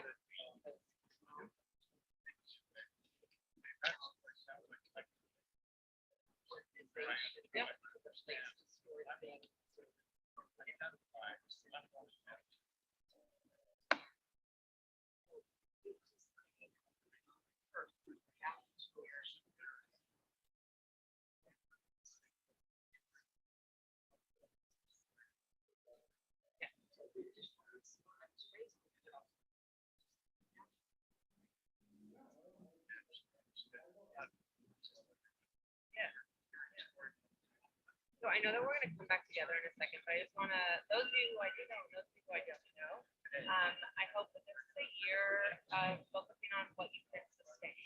Right? We're all working on being better versions of ourselves all the time. And part of what keeps us from being those best versions of ourselves sometimes is that we might have the things that we think we can't change or that we're sustainable in any time. Right? And how do we continue to look at the things that we do want to change, that we do want to be able to go towards as a way of sustaining that better part of ourselves, or that new part of ourselves? Doesn't have to be better, it's something new, something that's fulfilling for you. Because so it's important for us to be doing that to alignment, sustaining the planet, et cetera. It does start with us. And if we can't figure out how to sustain ourselves and our relationship and our mental health and our spiritual health and our emotional health, right? There's no chance that we're going to be able to also help them. So Shana Tova, and thank you, those of you who are not typically at the home, thank you for being with us here tonight. And I think we're just going to come back together. So if you want to just push the chairs back so that you can see what's happening over there.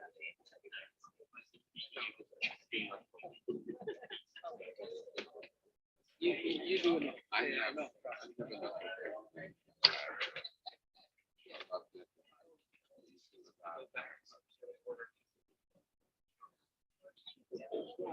Yeah.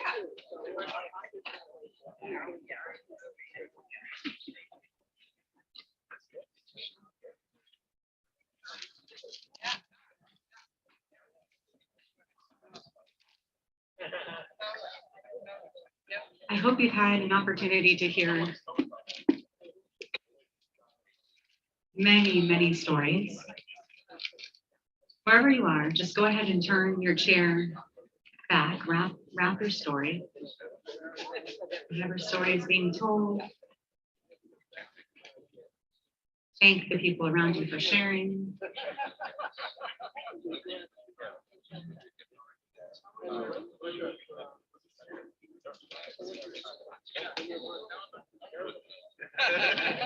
And we don't need to rearrange the chairs completely, but I'll ask for you to make sure that you can face forward. You can be wherever you like. Just make sure that you are facing forward, because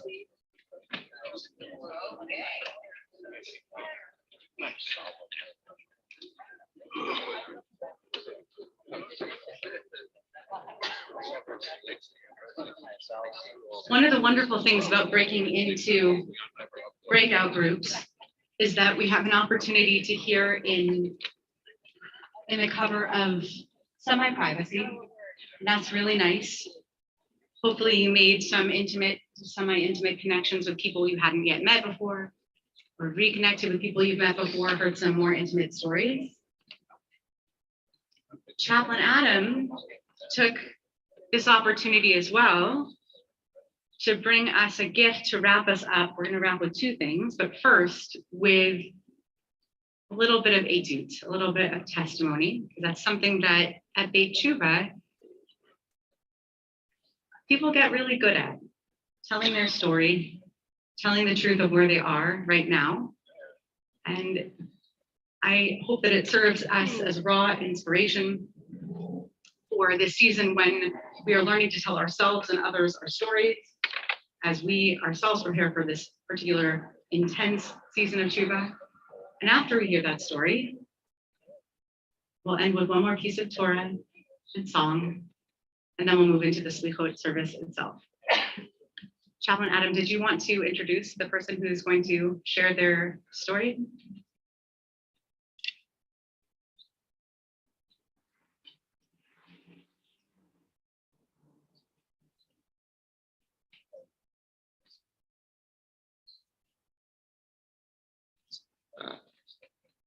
So thank you, Rabbi Cantor. So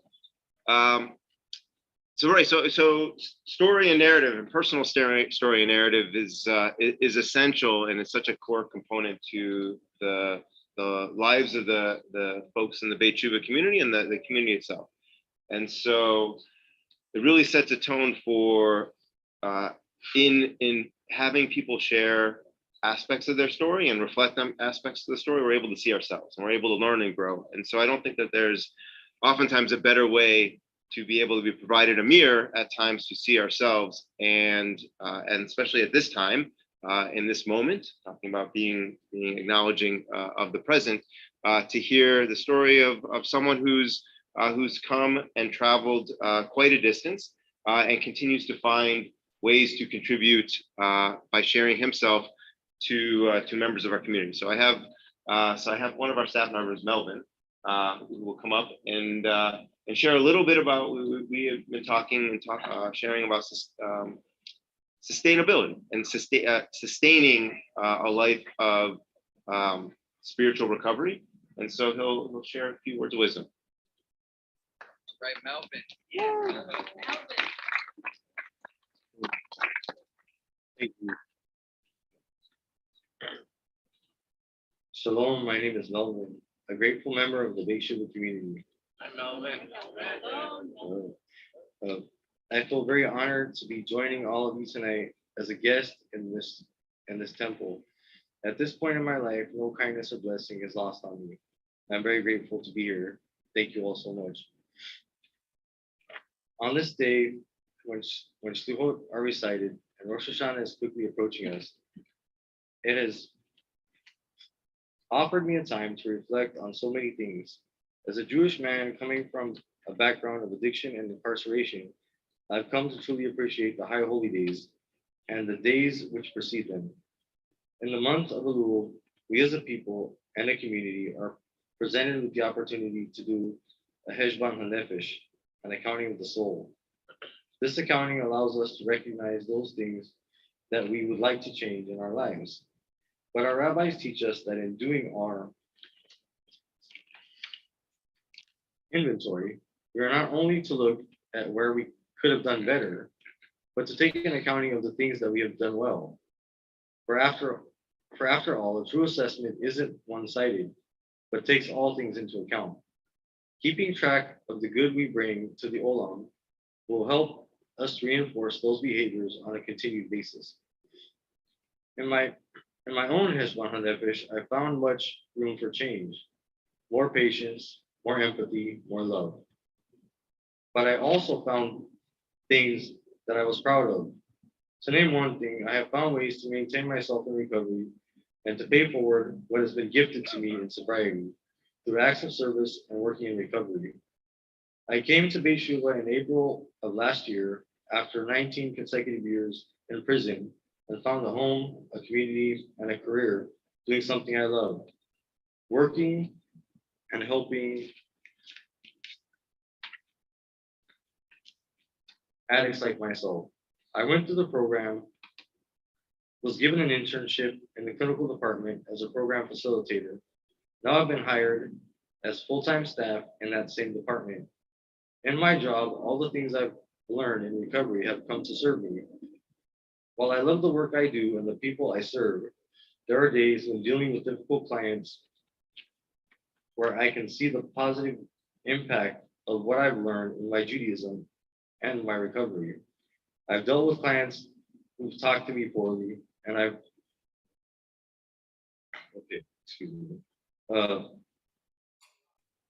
treated me like their poorly treated personal assistant. I've dealt with clients that curse at me every time they see me. My manner of addressing this situation is markedly and drastically different from the way I used to deal with high stress situations where I had no time I had no time or patience for entitled, rude, or disrespectful behavior, which at one point in my life would have been met with a fight fire with fire perspective. And now the words and actions, I didn't proofread this. And the words and actions match. Now through having recovery, Torah and community, I've been able to develop coping skills and a support network by taking direction from others in my community while seeing those I serve as no worse than myself, all human beings struggling against their disease. And like and like all souls, worthy of dignity and respect, thus allowing me to see all the clients I work with through the lens of empathy, hope, and compassion.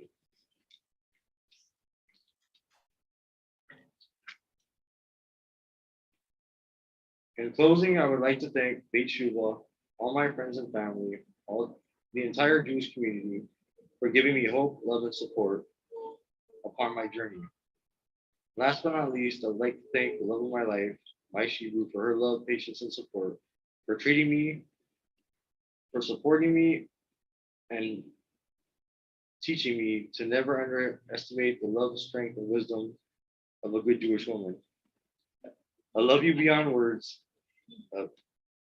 Shalom, and thank you all so much.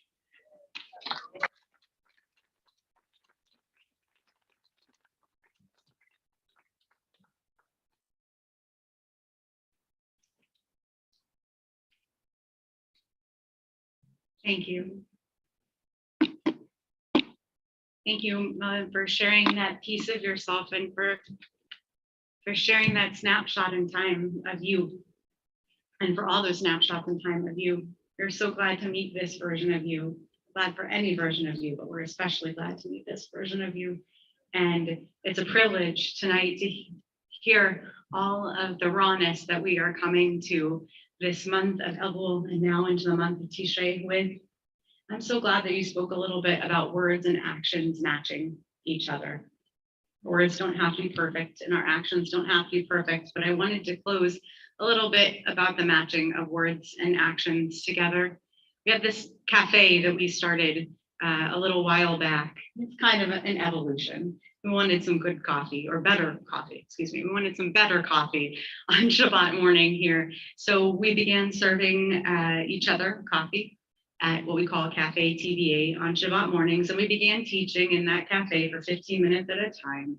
And we began a series teaching on the liturgy. And one morning, someone asked me why it is that we sing Ashrei, the prayer that we are about to sing in the Slichot services.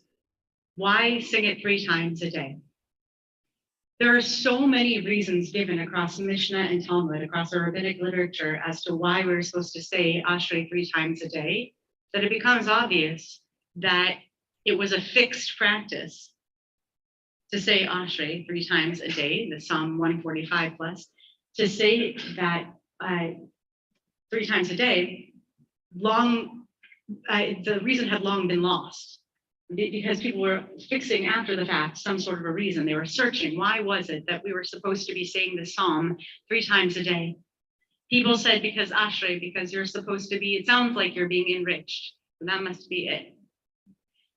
They said because it's an alphabetical acrostic, but it's not the only alphabetical acrostic.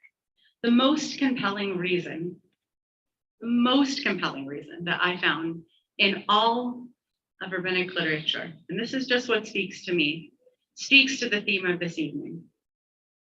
It's the alphabetical line that matches the pay. The line says, "Poteach et yadecha umasvil lechochai ratzon."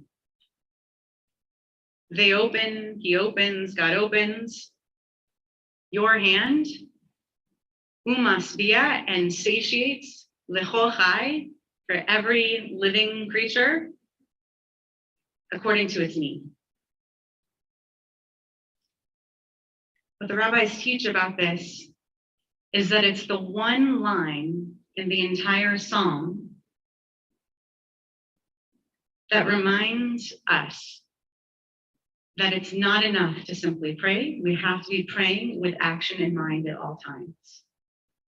I don't know about you, but you may have been in prayer spaces where you've seen people lift their palms at that line.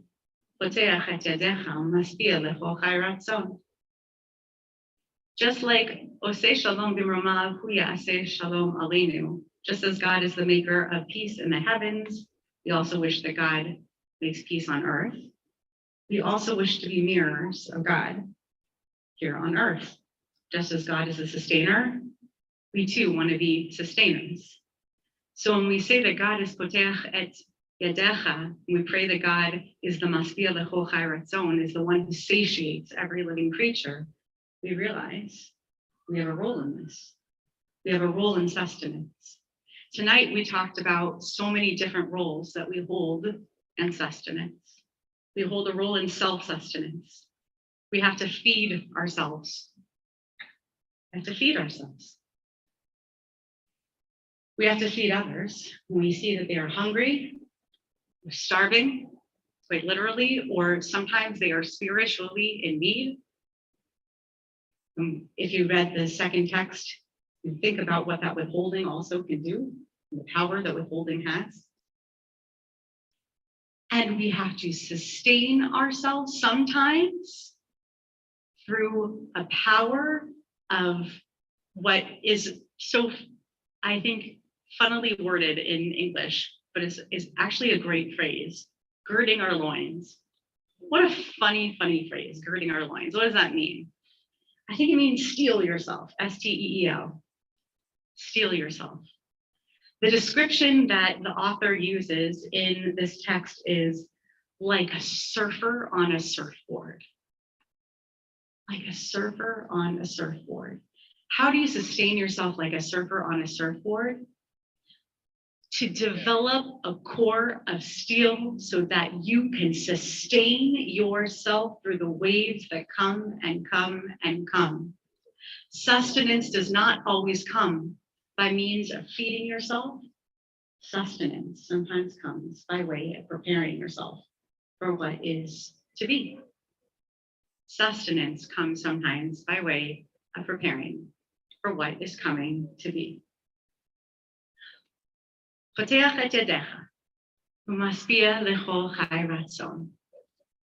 we move into the Slichot service this evening, here is my prayer for you, and it's twofold.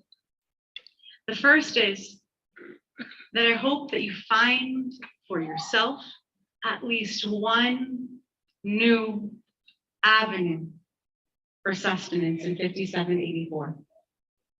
One new strength to sustain yourself, to sustain others, to prepare yourself for equanimity, even when it feels like the world is unsustainable around you. That's one prayer. Here's the second. The second is a kavanah. It's an intentionality for you. Slichot is a wall of prayers. Rosh Hashanah, that big, thick, heavy machzor, Yom Kippur, is a wall of prayers. Open your palms. Poteach et yadecha. Don't forget that prayer needs action. Don't forget that part.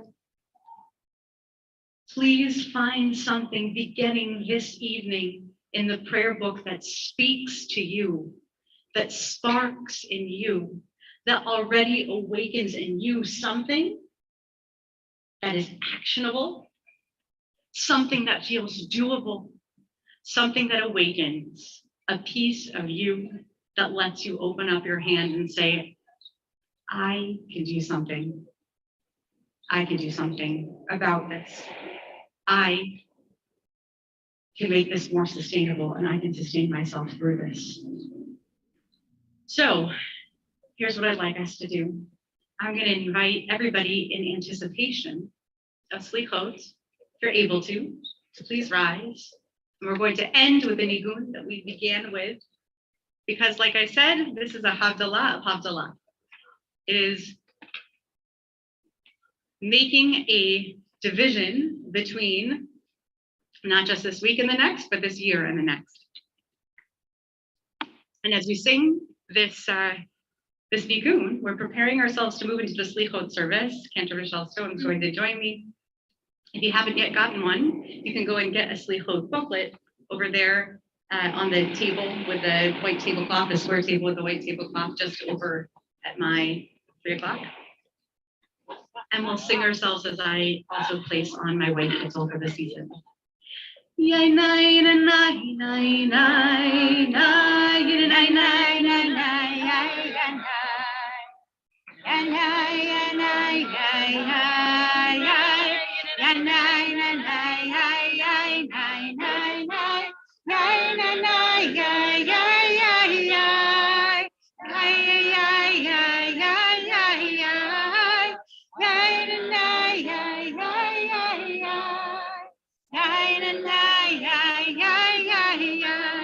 Nai nai nai nai nai nai.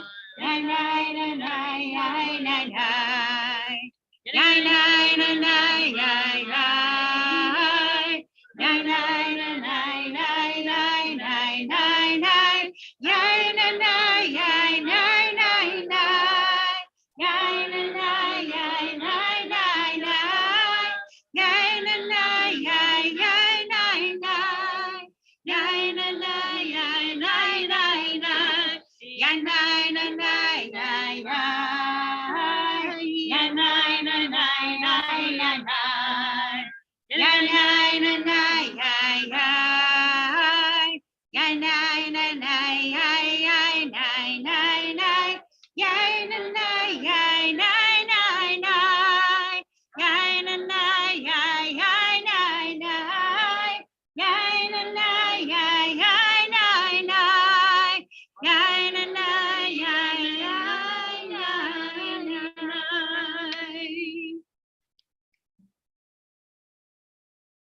The Slichot service is it's not a particularly long service, but if you feel the need to sit down at any point, you should feel comfortable sitting down.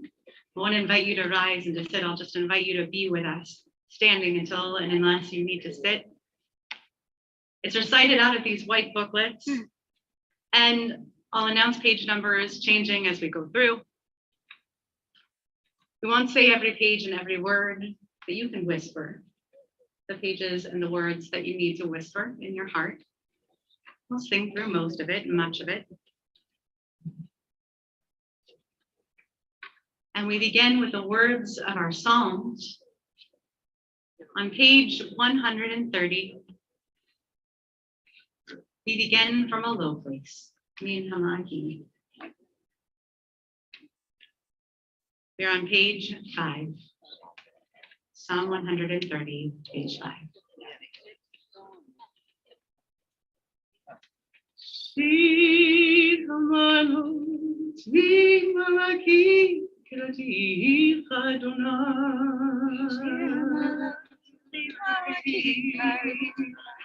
Adonai, Shema v'kolim, tichiros necha, kashavot lechol metachanunai.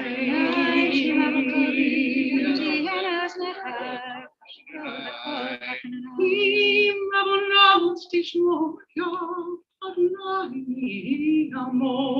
Im avonot tishmor yom, Adonai amo. Mechas licha lema'an divarei.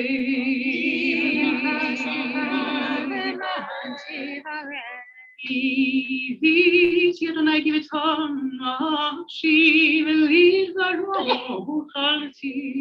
Ivit Adonai giveton nafshi v'li v'roch chalti. Nafshi Adonai shomerim lavoker, shomerim lavoker. Nafshi Adonai shomerim lavoker, shomerim lavoker. Yachil Yisrael Adonai, Ki Adonai Chesed v'harvei bo v'edu. Yachil Yisrael Adonai, Ki Adonai Chesed v'harvei bo v'edu. V'hu yiftei et Yisrael mikol avonotav. V'hu yiftei et Yisrael mikol avonotav. We turn to the following page.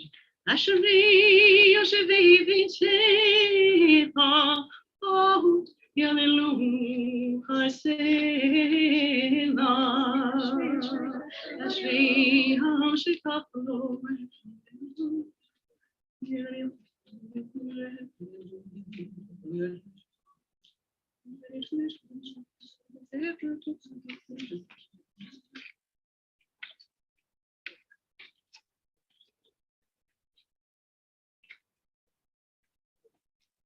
Motei et yadecha v'sviha lepo chai ratzon.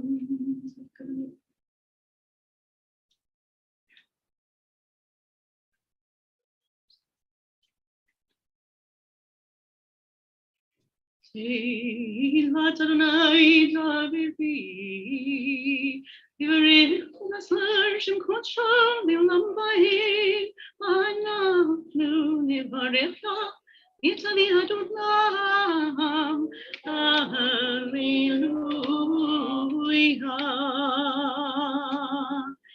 page 10. Each gadam, each gadash, shemi rabba,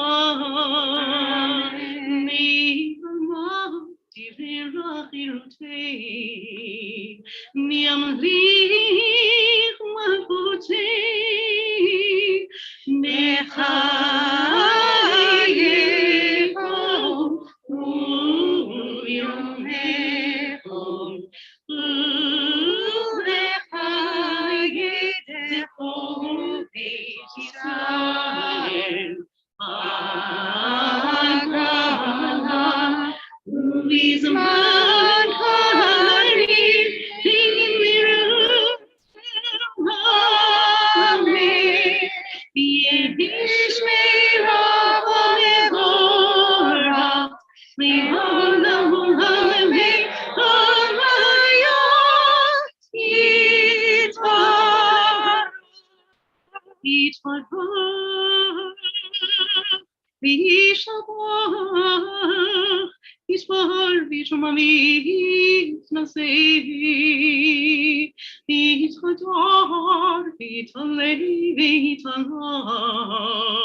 Shemite Kodesha Miri Leila Bim Kovir Ata Beshirata Tush Bechata Enehemata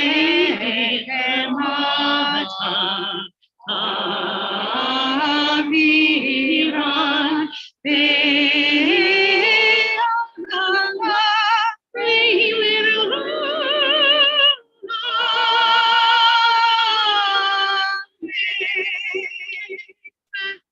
We turn to page 12. I invite you to respond just as we did with Minha Ma'akim. I'll read each line in the Hebrew at the top of the paragraph. We continue quietly, then I'll continue at the bottom of the paragraphs as well. If you're more comfortable in the English, you can follow along on the opposite page. Shumei hatfilah adei par kol basar yavo. Shumei hatfilah adei kol basar yavo. Yavo kol basar v'yishtakavot lefanecha Adonai. Yavo kol basar v'yishtakavot lefanecha Adonai. Yavo shakavu lefanecha Adonai.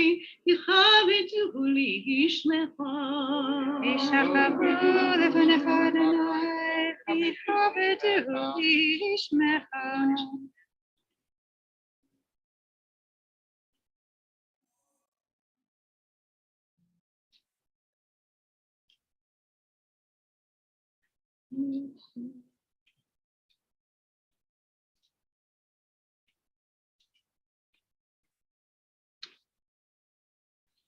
משתחווים אליך קודשך ונודד שמך חסדך בעמיתך היטבת בשמך אמרתך.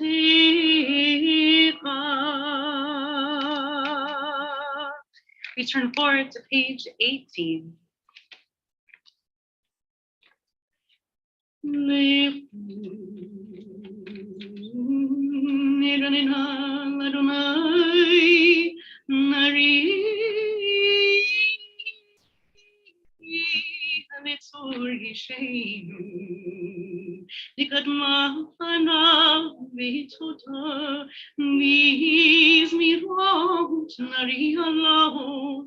Sedek mishpat mechom kisecha, chesed ve'emet yikademu panecha, asher yachdav lamtitzot, beveit Elohim beit merakesh, asher lo hayam lehu asahu, v'yafeshet yadav yatzaru,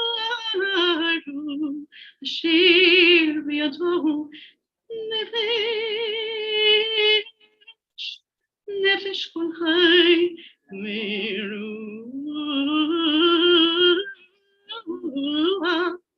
ulmasari.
We turn forward to page 26.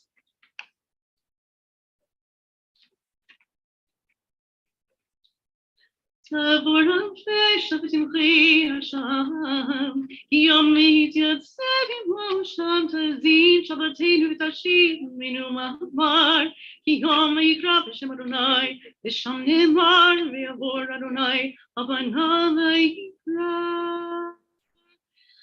Adonai, Adonai, Erachum Echayim, Yireh Apayim, V'rav Chesed V'emet, Notzer Chesed L'Halachim, Notzer Avon V'Pesha, Echata V'Nakim.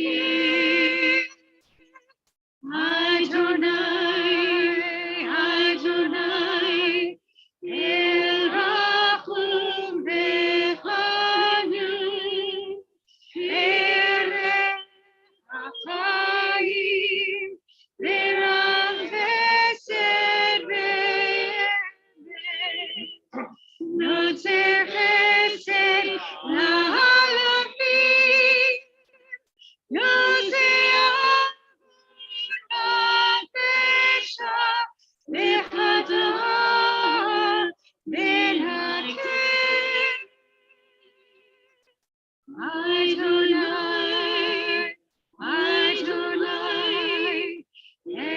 Erachum V'Chanun,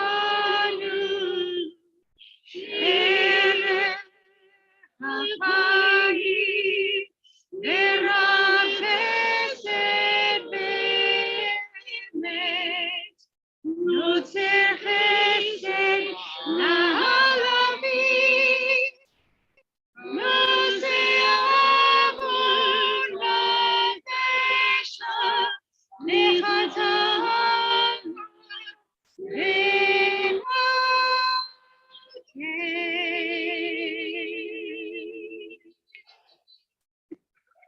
I always tell this story as we turn to page 32. Long ago, when I had some version of an Android phone, just post BlackBerry, pre something else, there was one app and one app alone that existed as a Shabbat alarm. I was living in Israel at the time. And they did not have choices for the tune that you could wake up to. There's just one tune. It didn't even label what the name of the tune was. It just said, Shabbat alarm, wake up. So I selected it. It was novel. It was like the one thing you could do besides setting one of those manual Shabbat alarms you didn't have to hit in order to turn off. It was very exciting that I could set a Shabbat alarm on my phone. And I didn't know what the tune was. I just wasn't familiar with it, but it was in a MIDI file. If any of you know what that is. So it's just this like little electronic deedle. And it used to go ding, ding, ding, ding, ding, ding, ding, ding, ding. Ding ding ding ding ding ding ding ding ding ding 52 weeks a year. 52 weeks a year, I heard that. Not just slichot, which they do for many weeks a year, by the way, especially if you're in the Sephardi community in Jerusalem. But every week, I woke up on Shabbat to ding, ding, ding, ding, ding, ding, ding, ding, ding, ding, ding, ding, ding, ding, ding, ding, ding. And that year, when I went to slichot and I heard, Lishma Harina, I thought, oh my gosh, I've been practicing all year for it. So I welcome you to my universe, and we're going to practice the nigun a little bit, sing through the first verse of the Motzei Menucha, these evenings of rest that lead us into the season, and listen to the sound of the ringing out of the bells, not the MIDI sounds, but our nigun that we're going to sing out here on the field. So let's begin nigun. Yay, die, die, die, die, die, die, die. Yeah, lie, lie, lie, lie, lie, lie, lie, lie, lie. Yeah, lie, lie, lie, lie, lie, lie, lie, lie. Yeah, lie, lie, lie, lie, lie, lie, lie, lie, lie, lie, lie. Yeah, lie, lie, lie, lie, lie, lie. Yeah, lie, lie, lie, lie, lie, lie, lie, lie, lie, lie. Yeah, lie, lie, lie, lie, lie, lie. Yeah, lie, lie, lie, lie, lie, lie, lie, lie, lie, lie. The Motzei Menucha, Ki Menucha Techila, Chatzos Lecha Mimaro, Yoshe Teila, Mishma Amina, Vela Teila, Mishma Amina, Vela Teila, Yay, nay, nay, nay, nay, nay, nay, nay, nay. Yay, nay, nay, nay, nay, nay, nay, nay, nay, nay, nay, nay. Yay, nay, nay, nay, nay, nay, nay, nay, nay. Yay, nay, nay, nay, nay, nay, nay, nay, nay, nay, nay, nay. Mishma Elarina, Vela Teila, Mishma Elarina,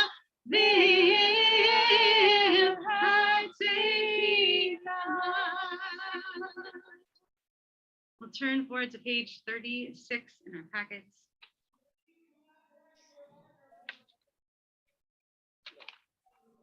Every day we pray these words, Shema Kolenu, Chus Barachem Aleinu, but on the season of awe, the cry of Shema Kolenu is even louder. After I recite each line, each of the lines that ends in a period, like a sentence, I invite you to repeat after me. It might take me a moment to get through each, but the line is yours to repeat as well, to cry out. Hear our voice collectively, Adonai Eloheinu, be merciful upon us. Received in your mercy and with your will, our tefillah, our prayer.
Hashivenu Adonai Elecha B'Nasheva, Kadesh Yameinu Kedem.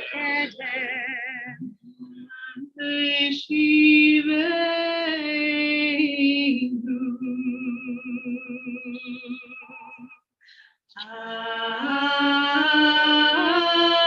Adonai Elecha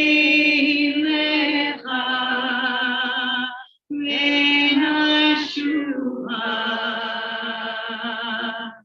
Kadesh Yameinu Kedem. Hashivenu Kadesh Yameinu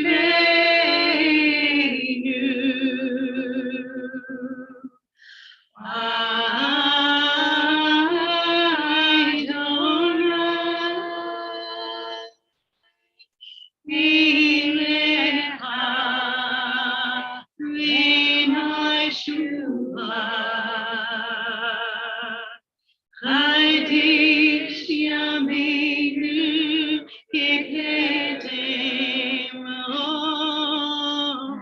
Kadesh, Kadesh, Kadesh Yameinu Kedem.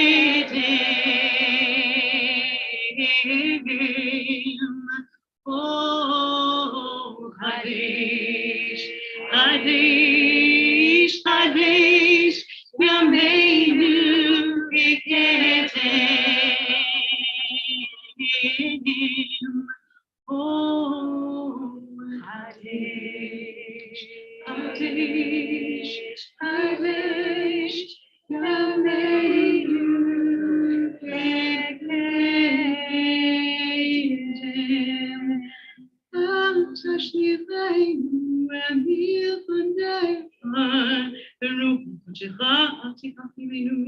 Al tashliveinu v'fanecha v'ruch kodecha al tikachimenu. Al tashliveinu nagichlach kochaynu al tasenu. Al tashliveinu nagichlach kochaynu al tasenu. Al tasenu Adonai Eloheinu, al tirchak mimeinu.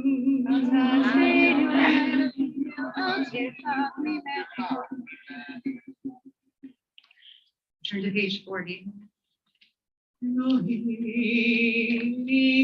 Eloi Hakoseinu, Tavon lefanecha tefilotaynu, yal titolai mitachilotaynu, she'ein hanachnu azei hanim, ukashehoref lomar befanecha, Adonai Eloheinu Eloi Hakoseinu, tzadikim anachnu, lo chatanu, ahava.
He's a new life.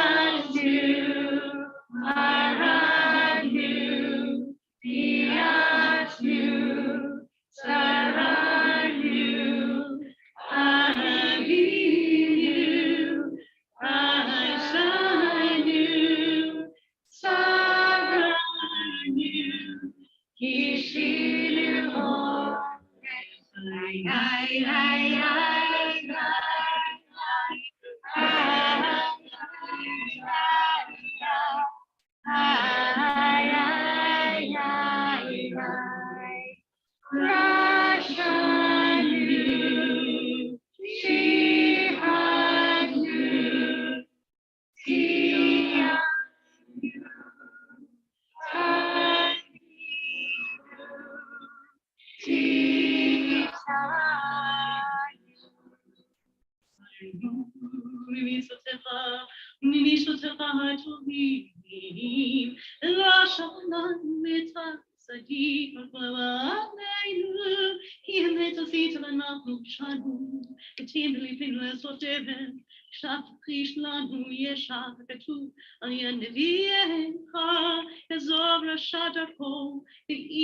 turn to page 46.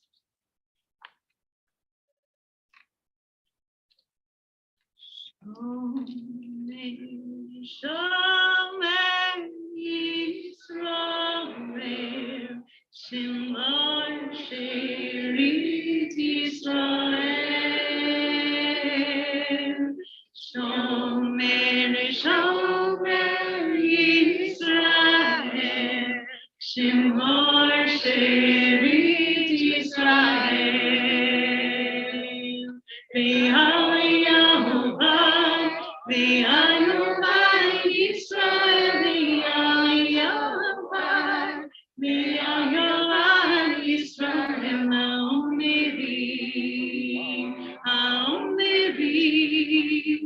Ha'omerim Shema Yisrael. Shomer, shomer, kol echad, shemor sherit amechad. Shomer, shomer, kol echad, shemor sherit amechad. V'Yahovah, kol echad, V'Yahovah, kol echad v'yachadi. Shema Adonai Eloheinu, Adonai echad. Shomer, shomer, kol kadosh, shemor sheritam kadosh. Shomer, shomer, kol kadosh, shemor sheritam kadosh. V'Yahovah, kol kadosh, V'Yahovah, kol kadosh, Hamishalishi, V'Shalosh, Kiddushai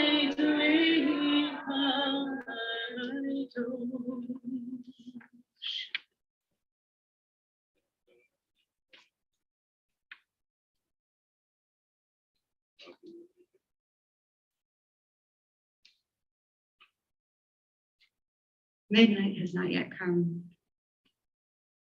But it's at this point, just before we say the final Kaddish, one where we don't double Le'ela, but we anticipate it, we feel it in our guts. Where I remember that this morning, we didn't denounce the new month. We say that it's supposed to throw us a ton. We're supposed to not tell any of the evil that might find its way into the world, not let them know that the new year is coming in Tishrei. But the truth is, I think we're all a little nervous about the new year coming, and not just the clergy. It's scary, new things coming, brand new starts, new school years, a whole other year to survive, new fiscal years, new jobs, new relationships, new things to sustain, as we talked about tonight. I get it, we get it. We're all human out here.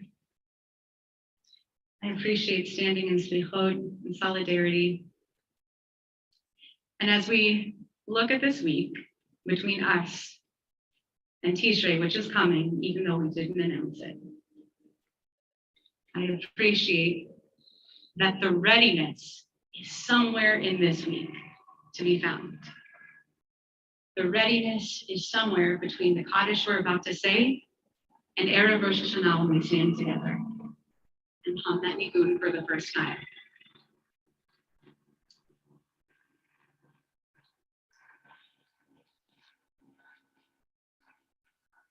Thank you, Los Angeles,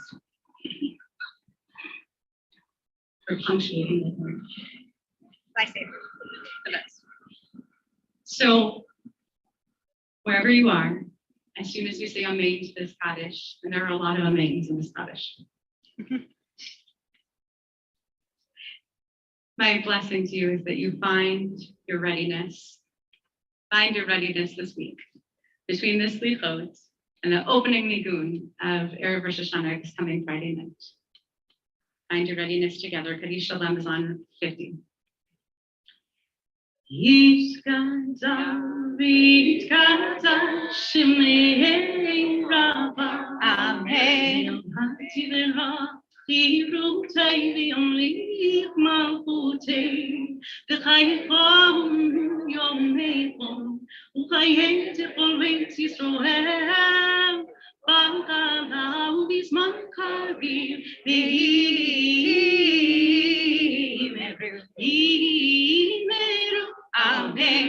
Yehi Shemei Rava Barak Le'olam U'Lamein Al-Maya V'Yitzvarach V'Yishabach V'Yitpari Trumam V'Yitzmazeh V'Yitzhadar V'Yitzaleh V'Yitzalel Shemei Tekudesh Averechu V'Yeva Minkol B'Chata V'Shirata Tushkata v'nekamata Zamiron v'halma V'meru Amen Titkafal etzlo tehon U'vav tehon D'kol Yisroel Kadam avuhon Didishmaiha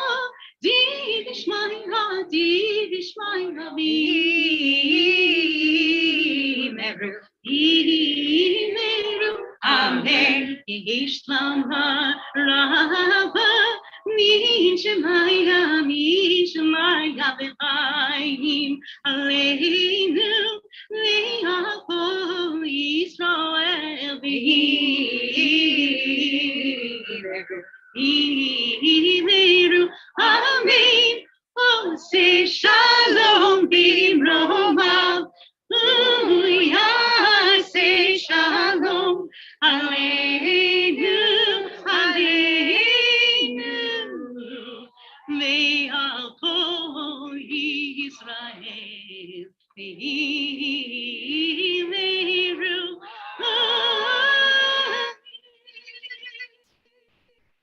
Early Shana Tova to everyone. Thank you again to Beit Tshuva for joining us this evening. You can join us anytime, not just on Slichot. And we'll see you all soon. Morning Minyan is at 8 a.m. tomorrow. We could use you. Sorry, 8:30 tomorrow morning, special time. 8:30. There'll be 90 people here, but we'd still love to have you. Shut up. Get in the habit. 8:30. You should definitely be here. Beautiful. Okay, I didn't know that you did. You didn't? No way. Really? I mean, you couldn't tell me how much I was thinking. Yeah. Thank you, Rabbi. Lovely event. I'm so glad you came. I'm glad I came too. There wasn't that many.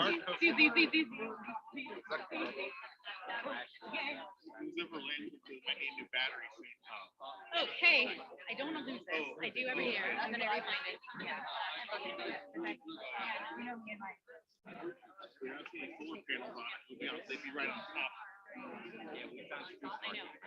Would be if it were bigger. I haven't said results of you, I haven't seen you for the absolutely incredible. Eventually you don't need to say another word. I say it, I don't understand.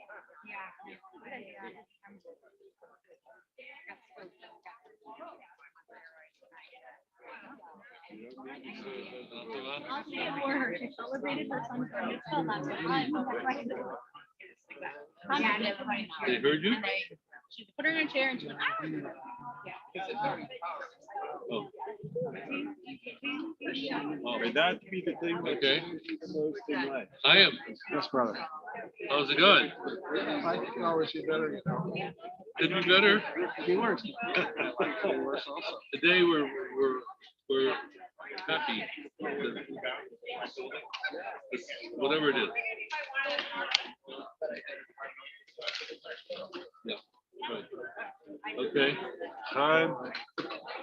How you doing? All right, everyone. Shana Tova.